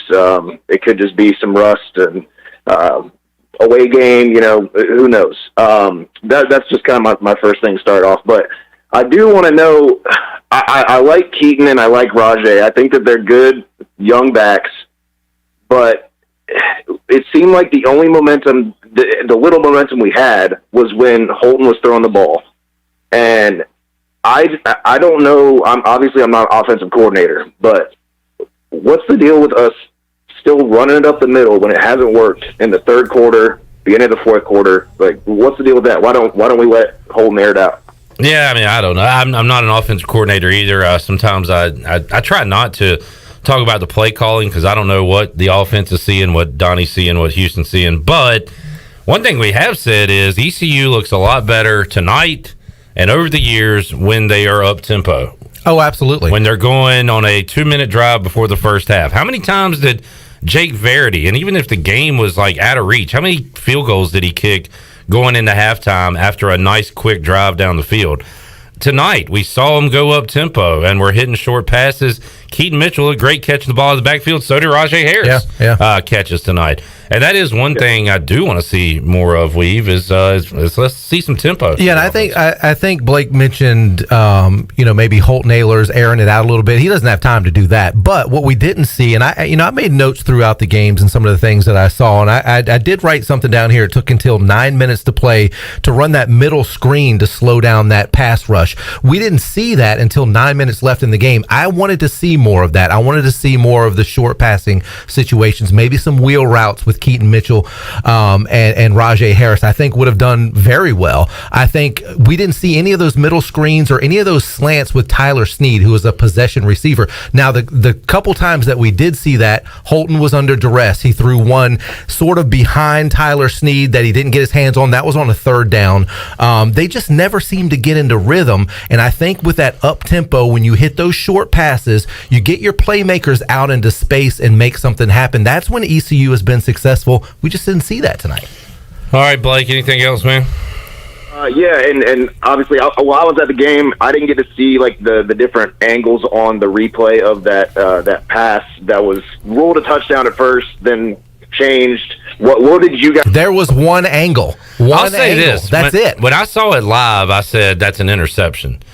And then they had the scrum, they had the pile. CJ comes out with it, touchdown. After you ruled out a touchdown on the field, I don't see how you overturn it into an interception. I don't either. And in real time, what was funny is I saw I didn't know at the time it was CJ. I couldn't tell who it was, but I did see a white jersey with white gloves going up, and I thought, wait a minute, ECU might have gotten that ball. And I'm like you, once you make that ruling on the field and you have to have conclusive evidence, video evidence to overturn it, I wanted to see some other angle. The only angle that we ever saw was the wide angle up top version. We never saw a low angle version from down the goal line. We never saw another version. I'm just wondering, because there are times when referees see a little bit different. They see other camera angles we don't see on the broadcast. I'm just wondering if they saw something we didn't, because I didn't see anything to overturn it. Yeah. Well, thank you guys. Appreciate your time. All right. Thanks for tuning in, Blake, and giving us a call. 317-1250. Bo Bat's not calling in tonight. He does want to know if Billy is cooking later this morning. Like maybe 6 hours from now? Wow. No, well, technically, I think after midnight is breakfast time, right? Yeah, let's get it fired up. How many times have you gone to the Waffle House after a night of getting home? This is prime time for that. 2 a.m. Waffle House. The question is Bo Bats is still up? What are you trying to say? What are you doing, old man? Wow, that was Chandler calling you out. Oh, he gives me grief all the time. I know. Thank you, Bo. But I do love Bo Bats. All right, Kenny is up next from Blunt's Creek in Charlotte. What's up, Kenny? Well, hey guys, hey Clip, hey Billy. Sorry tonight's been your first show. It's not a good one, but let's just go ahead and say it, guys. It's a good old ass whipping tonight. It was. I agree. It was. It was ass whipping, and guys, they just we didn't play. We had one play that was exciting, and the rest of the game was terrible. Let's just call it like it is, man. Look, I'm one of the biggest Pirate fans there is. I love my Pirates. I believe in them. I believe in Mike Houston. Tonight was trash. It's horrible. Okay? It just was. I mean, I don't know how you put it. Now, am I going to be there at 6:30 next week waiting for the parking spot to get up there beside Pirate Radio? Yes, I am. Do I think we have a chance to beat South Carolina? Because that's what we need to look at. Because throw the tape out. That crap was terrible tonight. I'm going to be there. But, man, damn, can we... Look, let's just get better. My God. I'm so sick of getting our tails whooped. I'm so sick of woulda, coulda, blaming Holton. Holton ain't the problem. Defense didn't stop crap tonight. He was under pressure. Receivers drop balls. It's the same old crap. Let's get better, get back to ECU football, and win, man. This team can do it, man. I don't understand what's going on, but I'll be there Saturday, and I think the only thing that will make me feel better tonight is if I could wake up tomorrow morning, slide down to Indian Beach and get me a big old burrito. Hey, that ain't happening either. So, Boy, Kenny's just taking losses all over the place. Sorry, Kenny. We'll have to rustle up a breakfast burrito for you there, Kenny. Yeah. I'm sorry for all the bad words, but God, man, this crap's been going on so long. And we want it so bad. And I know the players want it, and I know the coaches want it. But dang, man, it was bad tonight. That was not a good game at all. I don't know what you throw the tape out. Go to next week. Let's go get South Carolina. Go Pirates. We'll be at the Pirate Radio. We ain't lost the tailgate yet, so I'll see you guys Saturday. All right, that is the sound of a frustrated Pirate fan after an opening season loss to App State. Hey man, I feel it because there are a lot of stuff I looked at. It was crazy because you're down 7-6. App State's third possession. ECU had them at 3rd and 13, and they gave up first down. You can't have stuff like that happen. There's some other notes that I made that ECU was 1st and 5. They had 1st and 5 going across the 50-yard line, right? Eventually take a sack and they have to punt. I mean, stuff like that is stuff that drives fans crazy. How many missed tackles did we see tonight on defense? Stuff like that drives you crazy. You can deal with the occasional guy, getting a little aggressive on the sidelines and getting a personal foul penalty because he's being aggressive on the sidelines, maybe took it a little too far. You can deal with stuff like that. You can't deal with the missed tackles. The giving up 16 yards on a 3rd and 13 on a draw play, on a stretch run. It's just, those are things that you want to beat your head against the wall against. Chandler, you were upset with the missed tackles. We saw way too many of that tonight. Yeah, simply because it was something that we saw improve later in the season last year, especially in that SMU game. And tonight we took a whole couple of steps back when it came to tackling. It's frustrating to see, especially the way you saw the success we were having on defense. And man, I was so ready to see this defense play tonight. And we would blitz guys, and we still couldn't get to Chase Bryce for some reason. Yeah. And then the missed tackles. It's just You hope it's a week one thing and it'll get better, but it was ugly tonight. Well, you know what? One other thing that I did notice, too, that if you noticed on every ECU 3rd down, what did App State do? They dialed up a blitz. Oh, man. And they put pressure, and they were getting to Holton on every big 3rd down. And boy, how many they times, made a living on it. I remember one with Snead in particular where he might have scored if Holton would have hit him. And there was several plays like that where they got to him early and Holton just couldn't deliver because he was being hit, right when he went to throw the ball. Yeah, and then there was a couple times where I think it was number 29, the kid that got called for lining up in the neutral zone. And then the very next play comes off the edge and makes a sack. And then a couple plays later after that comes off the edge again. That guy had a great game, and they couldn't stop him off the edge. App State wasn't particularly big on their defensive line, but very fast and coming off the edge. And the outside, the offensive lineman just couldn't handle it. And that was frustrating to see as well. All right, 317-1250. Owen in Tampa's name has popped up. I'm looking forward to that one. We got David on hold, but right now we have Mike in Durham. Hey, Mike. Mike. Hey, Mike. What's happening? Hey, what's up, Mike? All right, Cliff. I think the last two callers pretty much nailed what I was going after here, but I think the main thing is just giving Holton some time. I mean, it seemed right off the bat, like the first couple plays, right off the edge, those guys were just right down his throat. And I mean, when he's got no time, he can't let those routes develop, and he's just running for his life. I mean, there's nothing he can do there. Yeah, people doubting Holton, I don't think that's fair. I think it comes down to the whole team is to letting him get some time, letting that play develop, letting him be able to actually do something with that play. And then B, I think it's just at the same point in time, I think it felt like we were looking at the same old from the last 3 years. I mean, it just didn't look like anything was different. I mean, different names, different players, but it was same thing. I mean, it was just we're getting beat on the edges, we're getting beat on the big plays. We might have a player here and there, and then we just can't keep up. I don't know how you necessarily fix that. And damn, I hope we can do something to get South Carolina at home next week. But I mean, it just looked like we were looking at the same thing. After the last 2 weeks last year, I was coming into this week, man, I was super hyped. I think we had turned that page, going new era coming in. It just looked like the same old thing. Well, all right, Mike. Mike, how do you think I feel? Because now the Weave Believe shirts are not going to happen because Chandler had said if we start 2-0 that we were going to print Weave Believe shirts. So that's out the window. So I think that's the biggest disappointment for me. Yeah. I don't know if that's nothing. I don't think Mike gives a damn about that right about now. I think going one again is just. Yeah, I know. Hey, we're with tough. you, man. Like, get it out. Get out the frustration. That's what the fifth quarter's for. But we all expected more. This is the year we turned the corner. We 1-0 and that little bit of promise going forward. Hey, look, they always say the most improvement is made from week 1 to week 2. We are crossing our fingers that the Pirates make a huge jump from week 1 to week 2.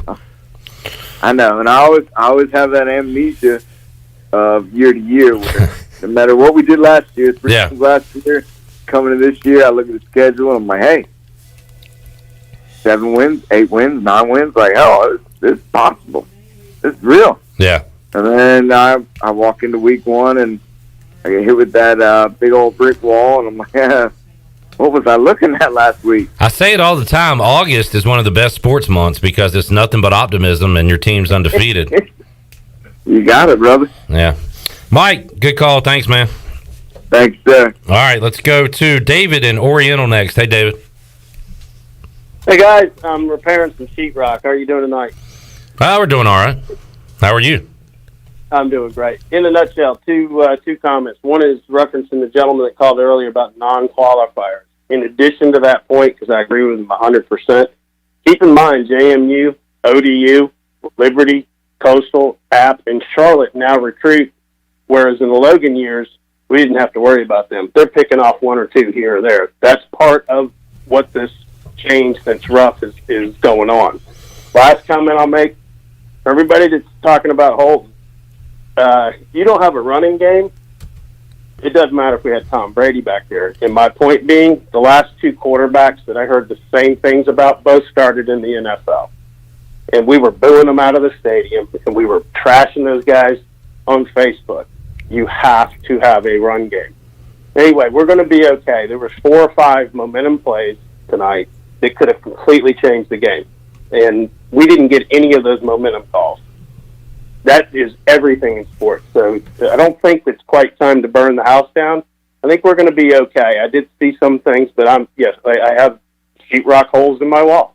It was a bad night, but I don't think it's the end of it all. Oh, okay. So now I just got it. When you said repairing sheetrock, I thought you were being general. You're talking about punching holes in the wall, right? Yeah. Okay. I totally missed that. I thought you were like working on a project or something. Like you're doing a job at the beach or something. Right. Yeah. No, I get it now. That's great. I had a meltdown, and I wanted to blame everybody. Everybody wants to immediately, go to, it's the end of the world because it's been, 7 years of this misery. It sucks. And I'm tired too. But there is, and I go back to talking about Minshew and Braincard. We all thought they were the problem. You have to have a running game. You have to. And, I do think that the other smaller schools that have now become big schools, Liberty has come out of nowhere. How are they getting those kids? Well, that's part of the recruiting area that Logan had. That Tidewater area was huge for him. Those guys go to ODU now. If you're in Myrtle Beach, guess where the first choice is? If you look at the recruiting, who we recruit against, it's the same schools. And now they can take kids that we can't. And I think that we're lacking an offensive line. Defense, there were some holes tonight, but they had some really, really good defensive series tonight, too. So, anyway, it's not the end of the world for me yet, but I am tired. All right, David, good call, and I'll blame it on how it's late that we missed that joke. I probably wouldn't have got it. I'm just dumb, but that was a good one. That was funny. It was good. All right, Owen, hang on. Alex, hang on. We'll take a timeout, come back. We'll get to Owen in Tampa and Alex in Charlotte. And your calls at 317-1250. Back with more after this. Hello, Pirate Nation. This is Jamie Cuccinella, inviting you and your family to come by Cuccinella's Pizzeria and Italian Ice. Cuccinella's has been serving our special family recipe New York-style pizza since 1932. We think you'll taste the difference in just one bite. When you come in for a pie, don't forget to try our house-made Italian ice or gelato. We make small batches every day from scratch with all fresh ingredients. Cuccinella's on Old Tar Road across from Plant and See, Cuccinellas.com, and on Facebook and Instagram. Here with Mike Mullis from Fixed NC. And Mike, you were telling me the other day, people ask you all the time, I didn't know you did that. What does that mean? You know, anything that involves property damage repair, call us first. If it's your crawl space, you've got interior humidity issues, a water loss, your ice maker line breaks, obviously fire and smoke, everybody knows we do those, but anything that involves interior or exterior property damage, we're your repair experts. Mike, how can everybody get in touch with you? 252-999-0001 or fixednc.com. Hey Pirate Nation, be sure you have the best comfortable shoes this tailgate season with a stop at Fleet Feet. This is ECU alum Chris Lunyon, owner of Fleet Feet of Greenville, and we provide solutions through one-on-one service to runners, walkers, and everyone in between. Fleet Feet has the tools and technology to get you on the right shoe, including a 3D foot scanner that measures arch height, width, and more. Come visit us on Greenville Boulevard in the public shopping center right near the stadium. Be sure to run with us on Facebook and Instagram. Fleet Feet, we run for you. Go Pirates! Hi, this is Karen Staten with AG Home Solutions. Thinking of remodeling? We are your one-stop shop for all your home design needs. Our AG Home Solutions design team has over 25 years of experience. Need a new bathroom or kitchen? Looking to upgrade your cabinets, countertops, tile, or flooring? The Design Center is open to all homeowners and contractors. Call us for an appointment. Visit agshomesolutions.net and mention Pirate Radio to receive a $100 discount through the end of August. AG Home Solutions, turning your remodeling dreams into reality.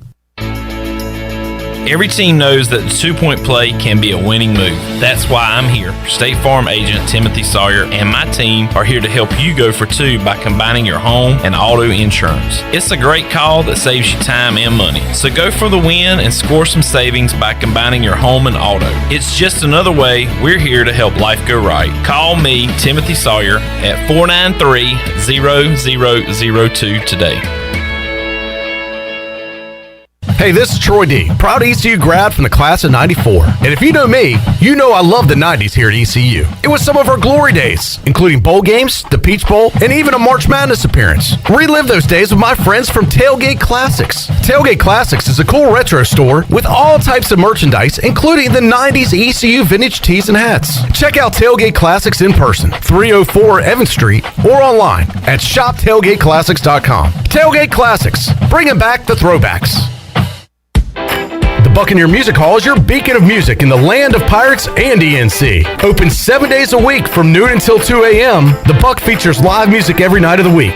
Tuesday is karaoke with DJ Captain Morgan. Wednesday is acoustic night. Thursday is the DJ dance party. And Friday and Saturday nights, it's live bands. Check out the Buck's Facebook or Instagram page for more information. The Buccaneer Music Hall. We'll see you at the Buck.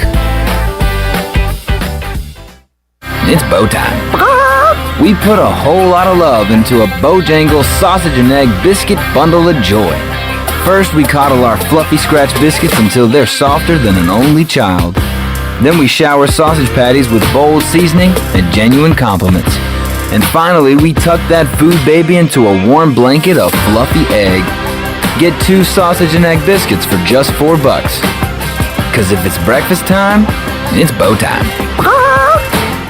Hey everybody, this is David Glenn, and you're listening to my favorite station in Eastern North Carolina, Pirate Radio, the voice of the Pirate Nation.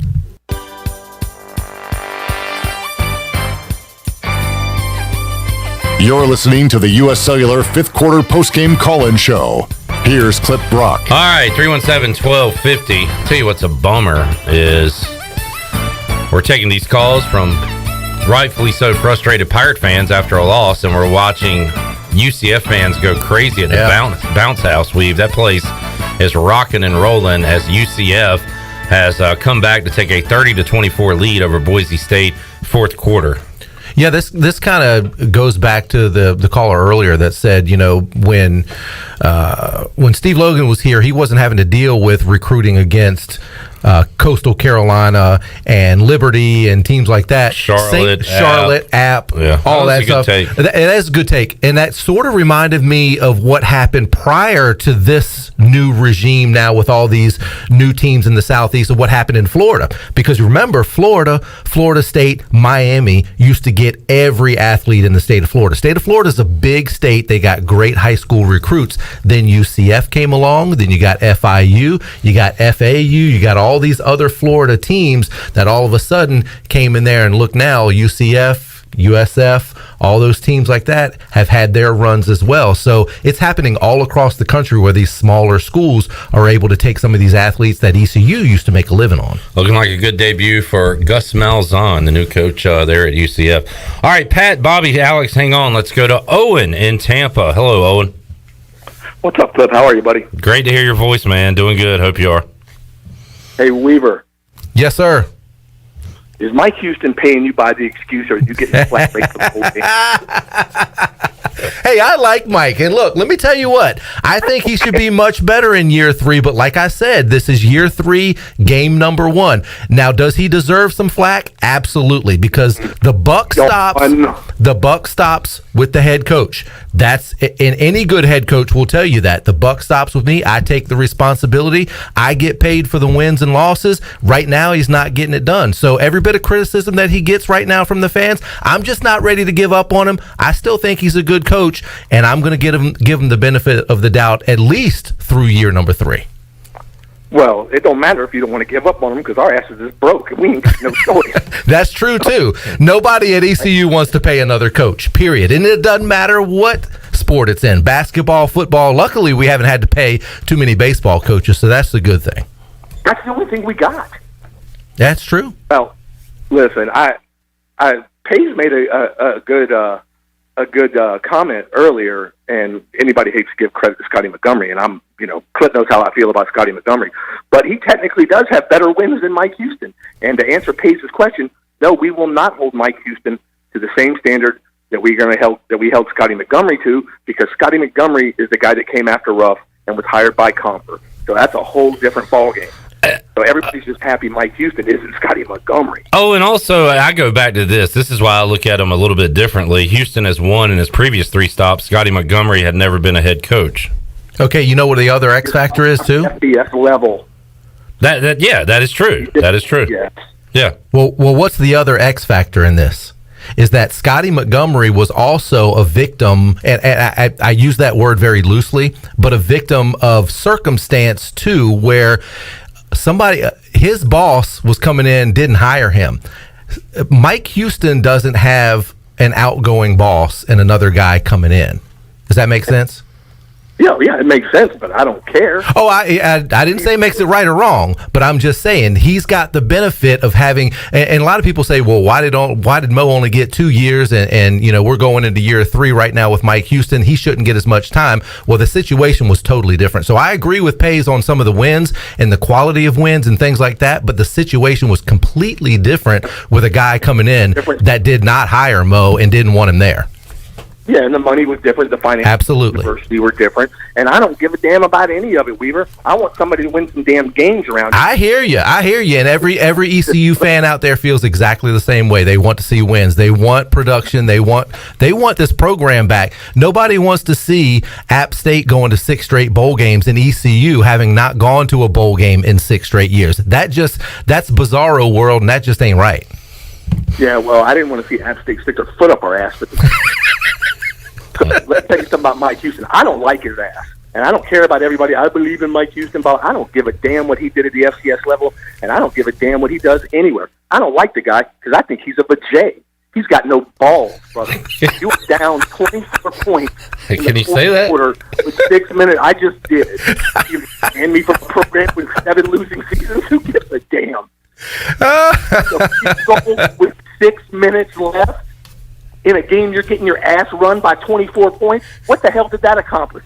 Oh, we want to give our kicker some game time experience. You want to give your kicker some game time experience, score some damn touchdowns, he can get out there all day. Well, didn't he miss the extra point to begin the game with? Screw his ass too.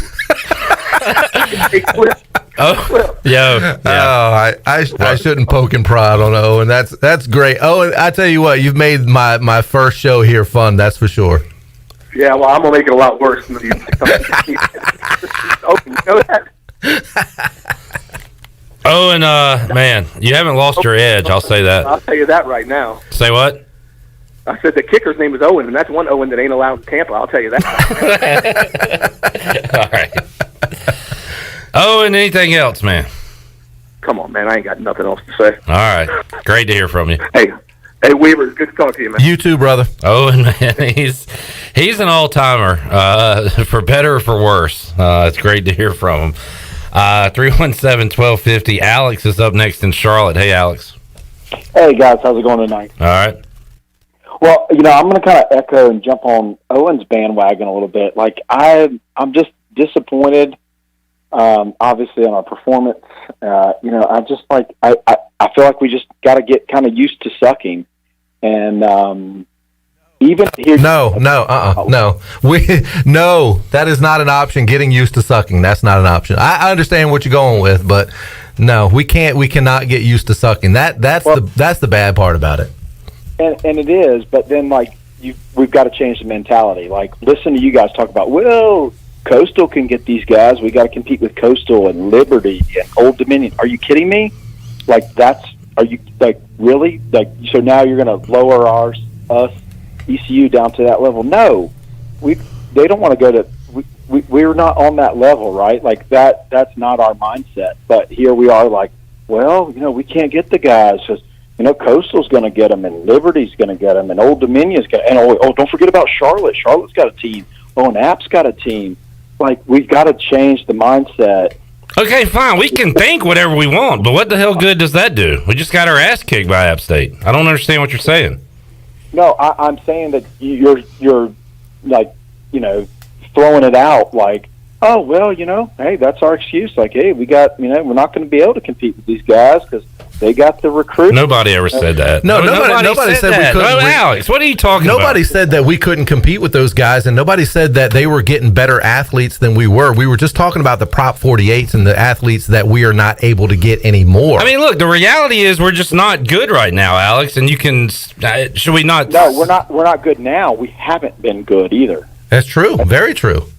So are we on that level with these teams or not? I don't understand what your point is. I don't necessarily think it's a coaching thing, but something's got it. Like, I don't know what it is, and you don't know what it is. No, I'm trying to figure it out. But something's going on where like there's no reason why the Apps of the world and the Coastals and the Liberties and the Old Dominions and even Central Florida can go, a year without winning a damn game, and then now they're back in action. Like what are we missing? Like, where are we going wrong? And we need to stop with the excuses of well, we can't recruit, we can't do this. Like, I don't know what it is, and I don't have the answers, and but something's got to change, or we're going to just get used to sucking.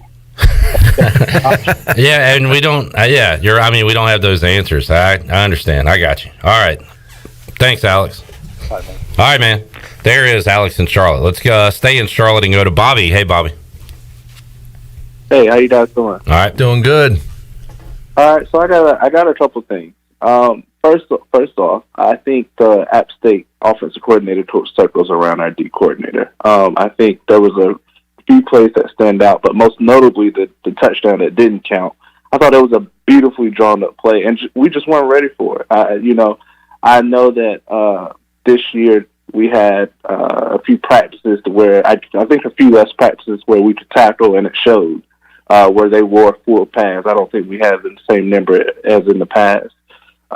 Also, I think one of the DBs, number 4, Fleming, had a rough night. I think he'd agree with that. I think we all kind of saw that. And then I just think again, I think, would you guys not give Mason a couple drives, maybe?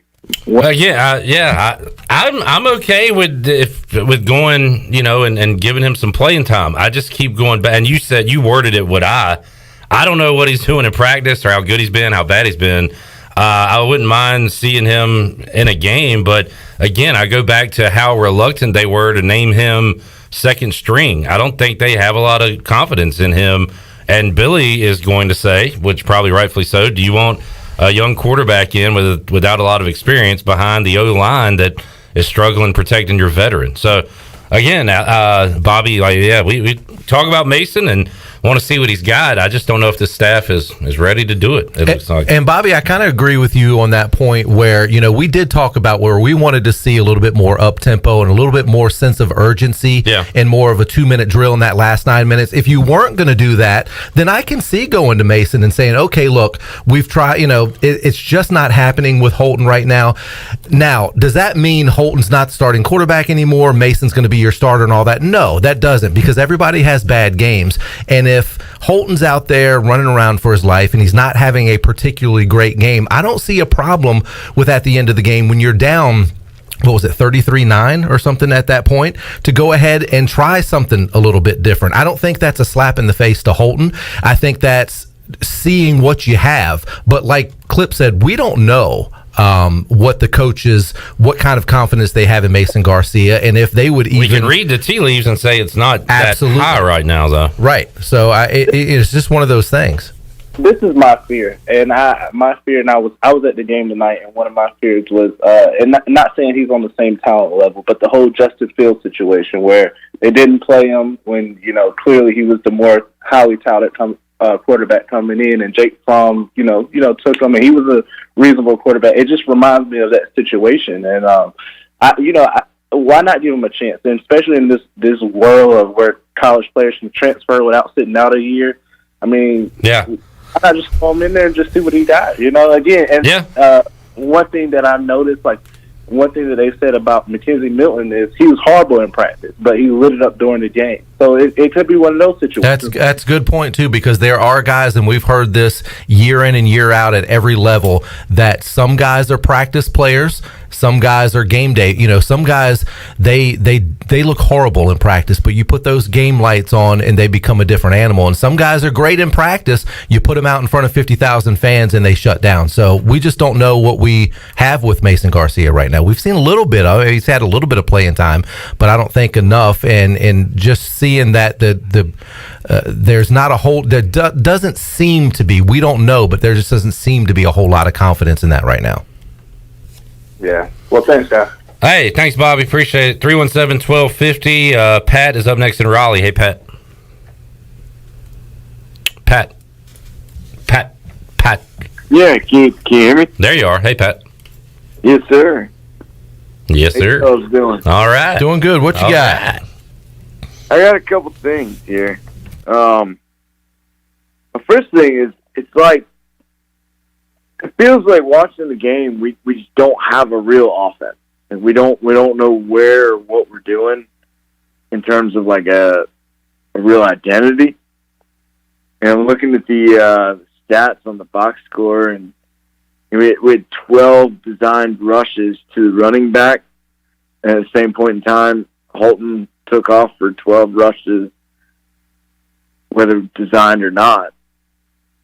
It's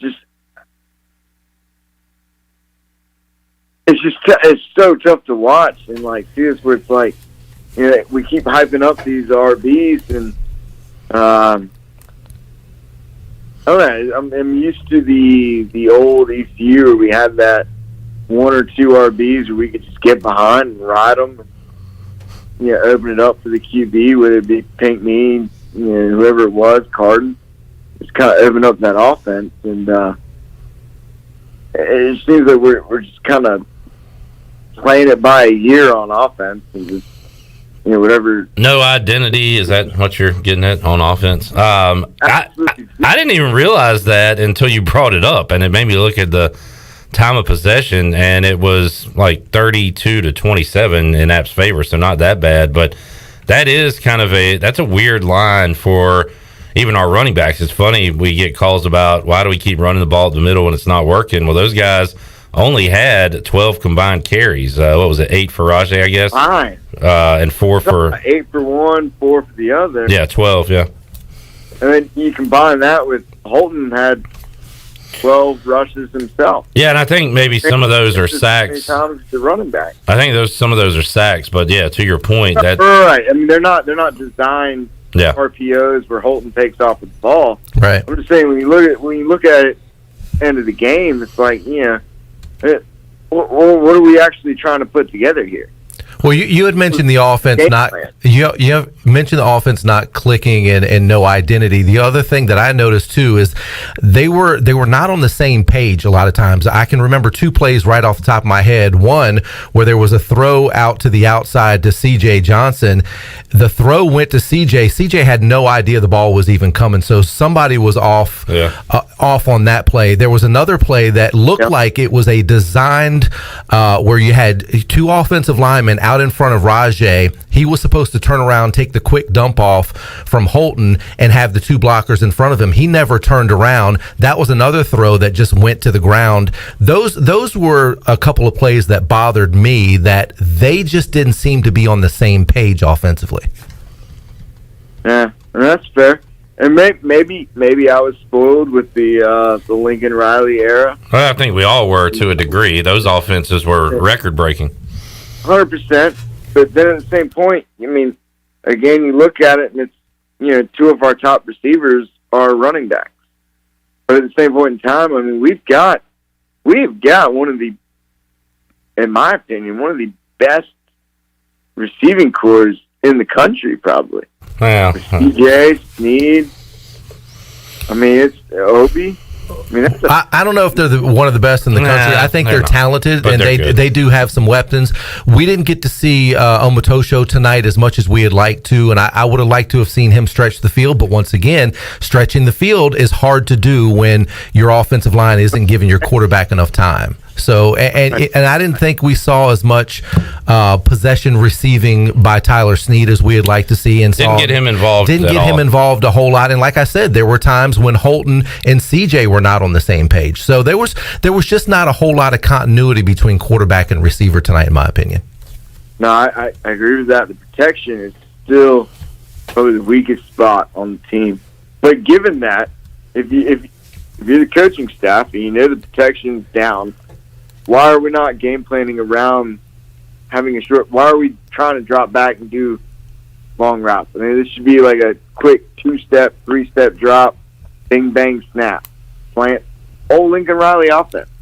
Yeah, and that's what I had mentioned earlier in the show as well. It took until 9 minutes to play in the game till we saw a quick middle screen and some of those, a lot of, and that's the thing is we ran those a lot under Lincoln Riley, and Lincoln got a lot of flack for that, not being innovative, not going down the field, but it worked. It worked. All right, Pat, thanks for tuning in, man. First touchdown, screen pass, boom. Yeah. 50-yard touchdown. Doesn't have to be fancy, just make it work. Make it work. All right, thank you, Pat. Sorry. Thanks, man. All right, 317-1250. We will take. Did he say sorry? I mean, no, we appreciate it. It was a fine call. It went on. Let's keep it tight. All right, 317-1250. Sorry, that's part of my fault too. I get long-winded. No, that's fine. My bad. And man, that screen pass was awesome. Keaton Mitchell actually outran his blockers, and nobody really blocked. It was pretty much all Keaton Mitchell and speed on that play. Boy, those were better times. I think he surprised the App State DB too on the second guy that didn't get. He's got the angle. Yeah, I got the angle. I don't have the angle. Oh no! I remember them showing the replay, and I was like, "No, let's watch this blocking here." And they were, wait, nobody blocked. There was he no just blocking. outran everybody. Yeah. All right, boy, we have open lines for the first time tonight. 317-1250. More to go after this. CD's Grill is open at 111 West Fire Tower Road near Evans Street in Winterville for the best country cooking around. CD's Grill is open for breakfast and lunch 6 days a week and dinner on Fridays. Daily lunch specials: Monday it's barbecue chicken, Tuesday pork tenderloin and gravy, Wednesday chicken and pastry, Thursday barbecue pork chops, and Friday spaghetti. CD's Grill, 111 West Fire Tower Road near Evans Street in Winterville. The best country cooking around. CD's Grill. Have you been waiting to try CBD? ENS Hemp on Fire Tower Road in Greenville is the area leader in CBD. We want to educate you on how our products work with your endocannabinoid system. These products are all natural and non-addictive. ENS offers a variety of products to meet your needs. Tinctures, edibles, topicals, and even smokable items. Customer feedback indicates relief from stress, anxiety, fatigue, pain, and PTSD, just to name a few. ENS Hemp is located on Fire Tower Road. Also, check us out on our Instagram and Facebook pages. Although innovative new resources such as digital media and social networks have grown in popularity, smart marketers recognize that printing is a mainstay. We live in an age of computer hacking, scams, and fly-by-night businesses, so it's reassuring to consumers when they receive printed marketing pieces. It exemplifies business confidence and conveys a high level of commitment. It also fosters trust, which leads to engagement and ultimately brand loyalty. When you're ready to grow your business, come to PIP, where business goes to grow. Hi, I'm Annalie Newhoff. And I'm Rob Campbell. And we are with CopyPro. We have been locally owned and operated here in Eastern North Carolina for almost 50 years. CopyPro is the leader in office technology. Does your business struggle with keeping printing costs low or producing professional documents? Here at CopyPro, total customer satisfaction is our #1 priority. We have a variety of solutions to help reduce your printing expenses and make your business more productive. Call us today at 1-800-682-6558 or online at copypro.net. CopyPro, we are the professional office systems people. This is Martin Truex Jr., and as a NASCAR Cup Series champion, I love one-stop shopping. When I need fresh tires or fuel during a race, my pit crew takes care of everything. Off the track, I have an Auto Owners independent agent. They handle all my insurance in one place: car, home, life, and business. Get your own pit crew and find a local agency with Auto Owners Insurance. This is Jeff Gibson with Town Insurance in Greenville. Call me today at 756-8300. Go Pirates! UBE is excited to offer the Pirate Nation the largest selection of new ECU merchandise and tailgating supplies ever. UBE has the best prices in town and is your one-stop shop for all things ECU. Daily restocks of Champion, Adidas, Under Armour, and a fresh new ladies selection. And the young Pirates can plunder in the Crow's Nest, which is the only kid store dedicated to ECU in the nation. Plenty of free parking, and you can visit online at pirateware.com. They're geared up and ready to see you for football this season. Go Pirates! At Union Bank, we understand you live life on the go. That's why our banking options are designed to serve you, wherever you are. If you want to meet us in person at one of our local branches, complete banking tasks on the go from the mobile app, or bank from your office with convenient remote deposit and cash management services, we're everywhere you need us to be. Whether you're simply managing a busy schedule or an entire business, we're right there with you with personalized service and helpful tools. Call or visit us online at unionbanknc.com. Union Bank is a member FDIC and equal housing lender.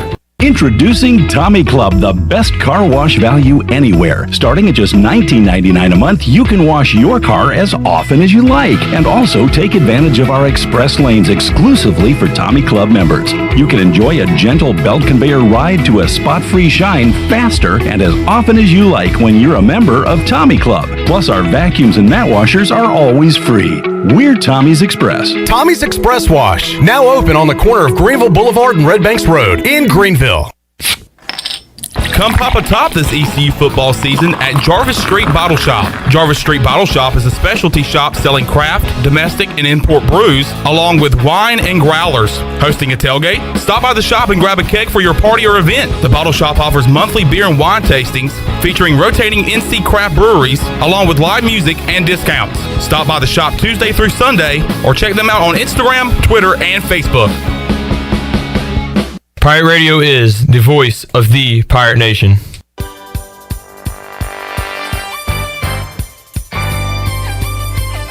You're listening to the U.S. Cellular 5th Quarter Postgame Call-In Show. Here's Clip Brock. All right, 317-1250. We have open lines for the first time tonight. I know it's late. All right. Late.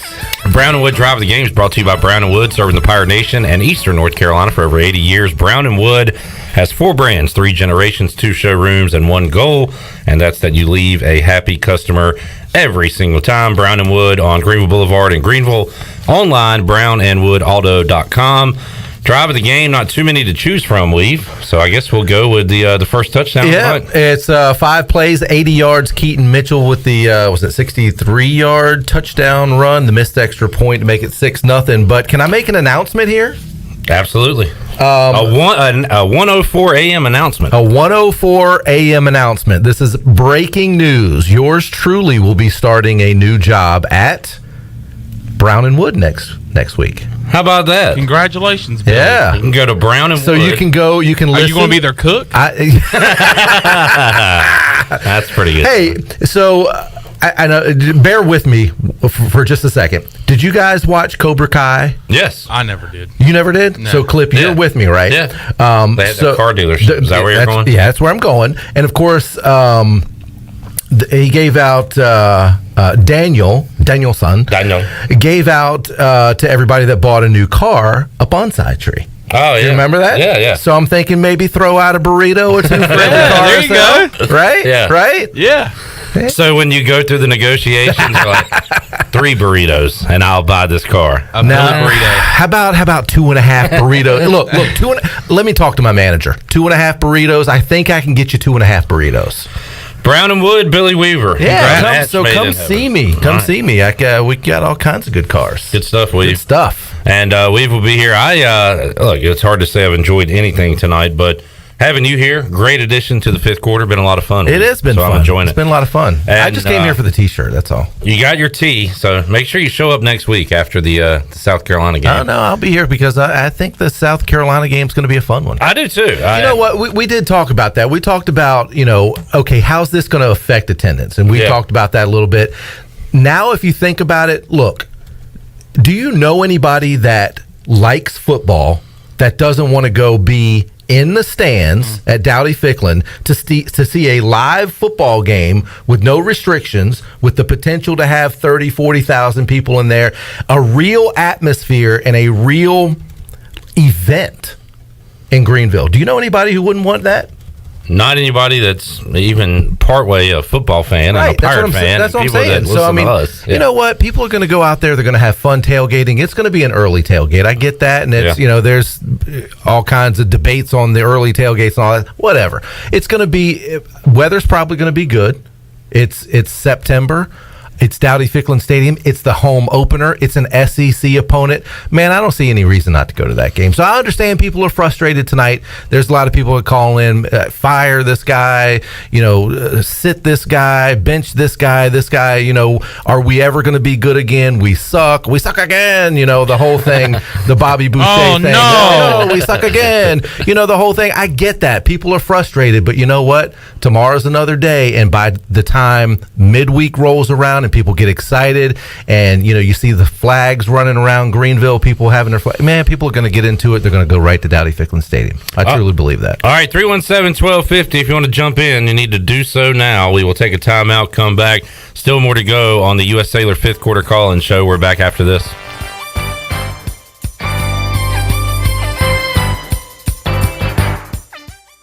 Pirate Nation, the newest sports bar is Quarters Bar and Grill, offering gourmet burgers, hot dogs, and wings with unique flavors Greenville has never seen.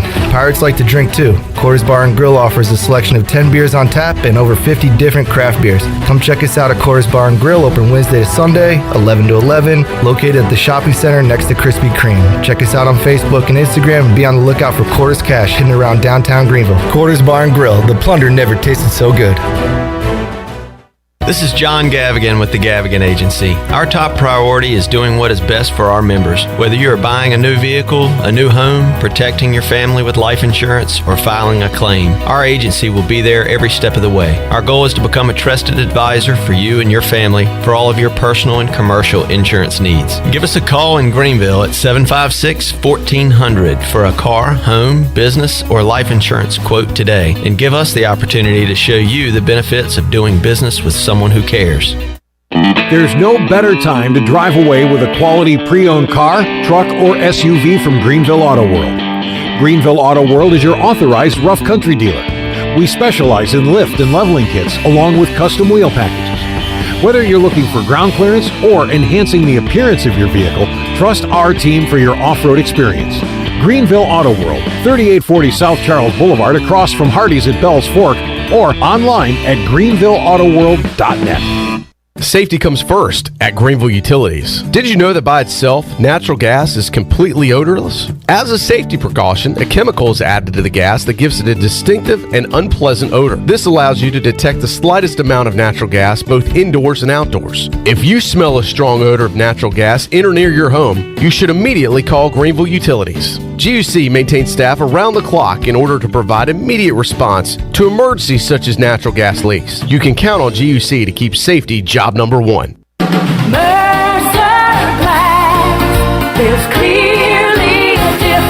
Hi, this is Todd Mitchum with Mercer Glass, Eastern North Carolina's most complete glass company. Mercer Glass specializes in windows, shower doors, auto glass, and mirrors. We can install or repair almost anything made of glass in your home or business. So give us a call at Mercer Glass. That's 752-5101. That's 752-5101.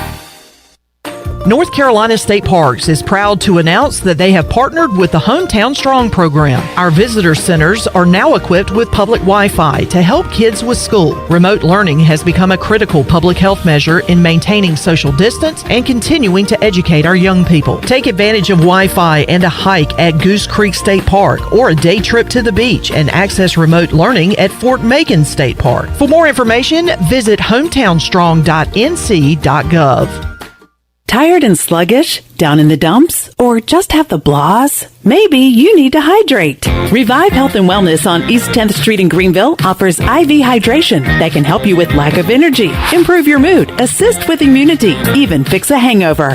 Locally owned and operated, the team at Revive Health and Wellness are experienced and licensed registered nurses that will assist you in preparing for your IV session. Call or text today with questions or to set an appointment with Revive Health and Wellness. 252-350-1805. That's 252-350-1805. The Rick House, Eastern North Carolina's premier American-style restaurant and bourbon bar, has great specials throughout the week, like $10 Tuesdays. Get 8 traditional wings and a draft beer for just $10. Wednesday night is date night, 2 salads, an appetizer, a bottle of wine, 2 entrees, and a dessert for just $55. Friday is smokehouse night with the best ribs and brisket around. Saturday is Italian night, featuring all of our made-from-scratch pastas along with 2 glasses of wine. And on Sunday is the legendary brunch from 10 to 2. The Rick House, 710 Red Banks Road beside the bowling alley in Greenville. This is assistant football coach Drew Dudzik, and you're listening to Pirate Radio, the voice of the Pirate Nation.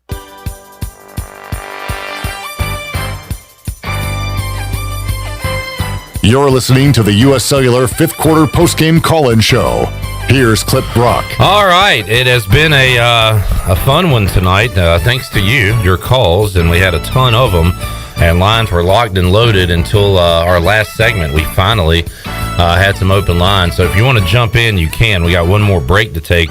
Do want to thank Tiebreakers for the awesome post-game meal tonight. Burgers, wings, hand-cut, hand-breaded chicken tenders, fresh salads, cold beer. That's the starting lineup at Tiebreakers. And they've been keeping customers happy for 20 years. Kind of hard to believe it's been 20 years, but I was there, from day one. I was too, and it didn't really dawn on me. But 20 years, and they're growing. Family atmosphere. That's right. They'll be in Warnerville, in my neck of the woods, right down the road in Winterville. It's wonderful. Wonderful. Wonderful. Get Tiebreakers to go, and that includes curbside pickup. You can order online at tiebreakersnc.com. And let's go around the horn. Shirley had the chicken Caesar salad, no tomatoes. Chandler went with the classic, Tiebreakers classic cheeseburger, fries. Yep. Thank you. Billy Weaver went with the boneless wings. Honey barbecue. And I went with the cheesesteak, but I had it in a wrap. By the way, rather than bread. That looked good. It did look good. I thought the same thing because I asked you. I looked over there and I was like, "Ooh, what is that?" When you have a wrap, next time it looks healthy, but it's still a cheesesteak, and it was still good. So great food tonight. Thanks to Tiebreakers for providing our post-game meal. We'll have an early edition of the Bud Light pregame tailgate next Saturday, 8 a.m. We'll be with you, taking you up to the noon kickoff, and then back with you next Saturday on the U.S. Cellular 5th Quarter Call-In Show. And it's going to be a fun one. We will be recapping the game and also looking forward to our Washington football team taking the field Yes. the following day for the first time. Okay, so we're going to talk about this now so that we get right with it. You did say that you're going to wear a Washington football team hat. I think I'm going to go wearing a Redskins hat. I think I'm going to go. Well, yeah, I don't own a Washington football. Right, team I don't hat. either. But that's it is because you can it's say the Joe that, Gibbs Classic R, the burgundy which hat, could still be used. and I'll probably go with a Riggins jersey on the post game show next week. Okay, I don't. You're not a jersey guy. That's fine. I'm not a jersey guy. I do have plenty of pullovers and T-shirts that are Washington.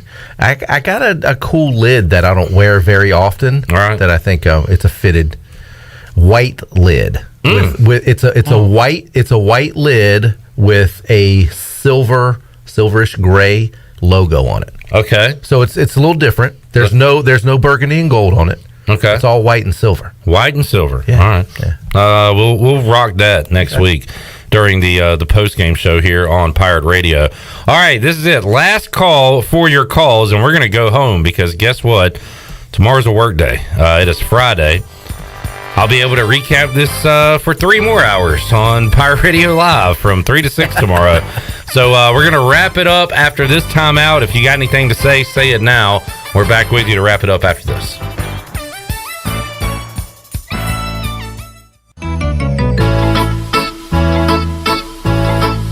The best place for delicious food and great prices is Familia. Familia has something for everyone, like New York-style pizza, lasagna, chicken, veal, or eggplant parmesan, homemade meatballs, plus a variety of seafood selections and favorites, like the steak burger and southern pork chop. If you need food to go, Familia's drive-thru window is open and ready for all takeout orders.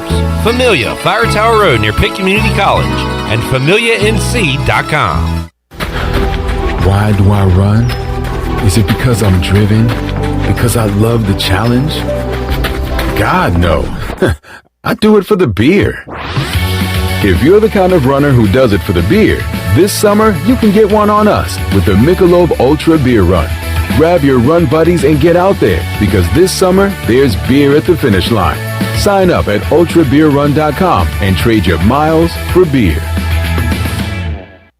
Come and explore great shopping in downtown Washington at Naughty Life. Hi, this is Gina from Naughty Life, and new fall merchandise is arriving every day, featuring all the new Yeti products, like the loadout buckets and waterproof dry duffel bags. We have new fall clothes for men, women, and children. At Naughty Life, we have something perfect for any occasion, like new jewelry and a great selection of sunglasses from Costa, Reflect, and RCI. Visit Naughty Life on Main Street in historic downtown Washington, and like us on Instagram and Facebook.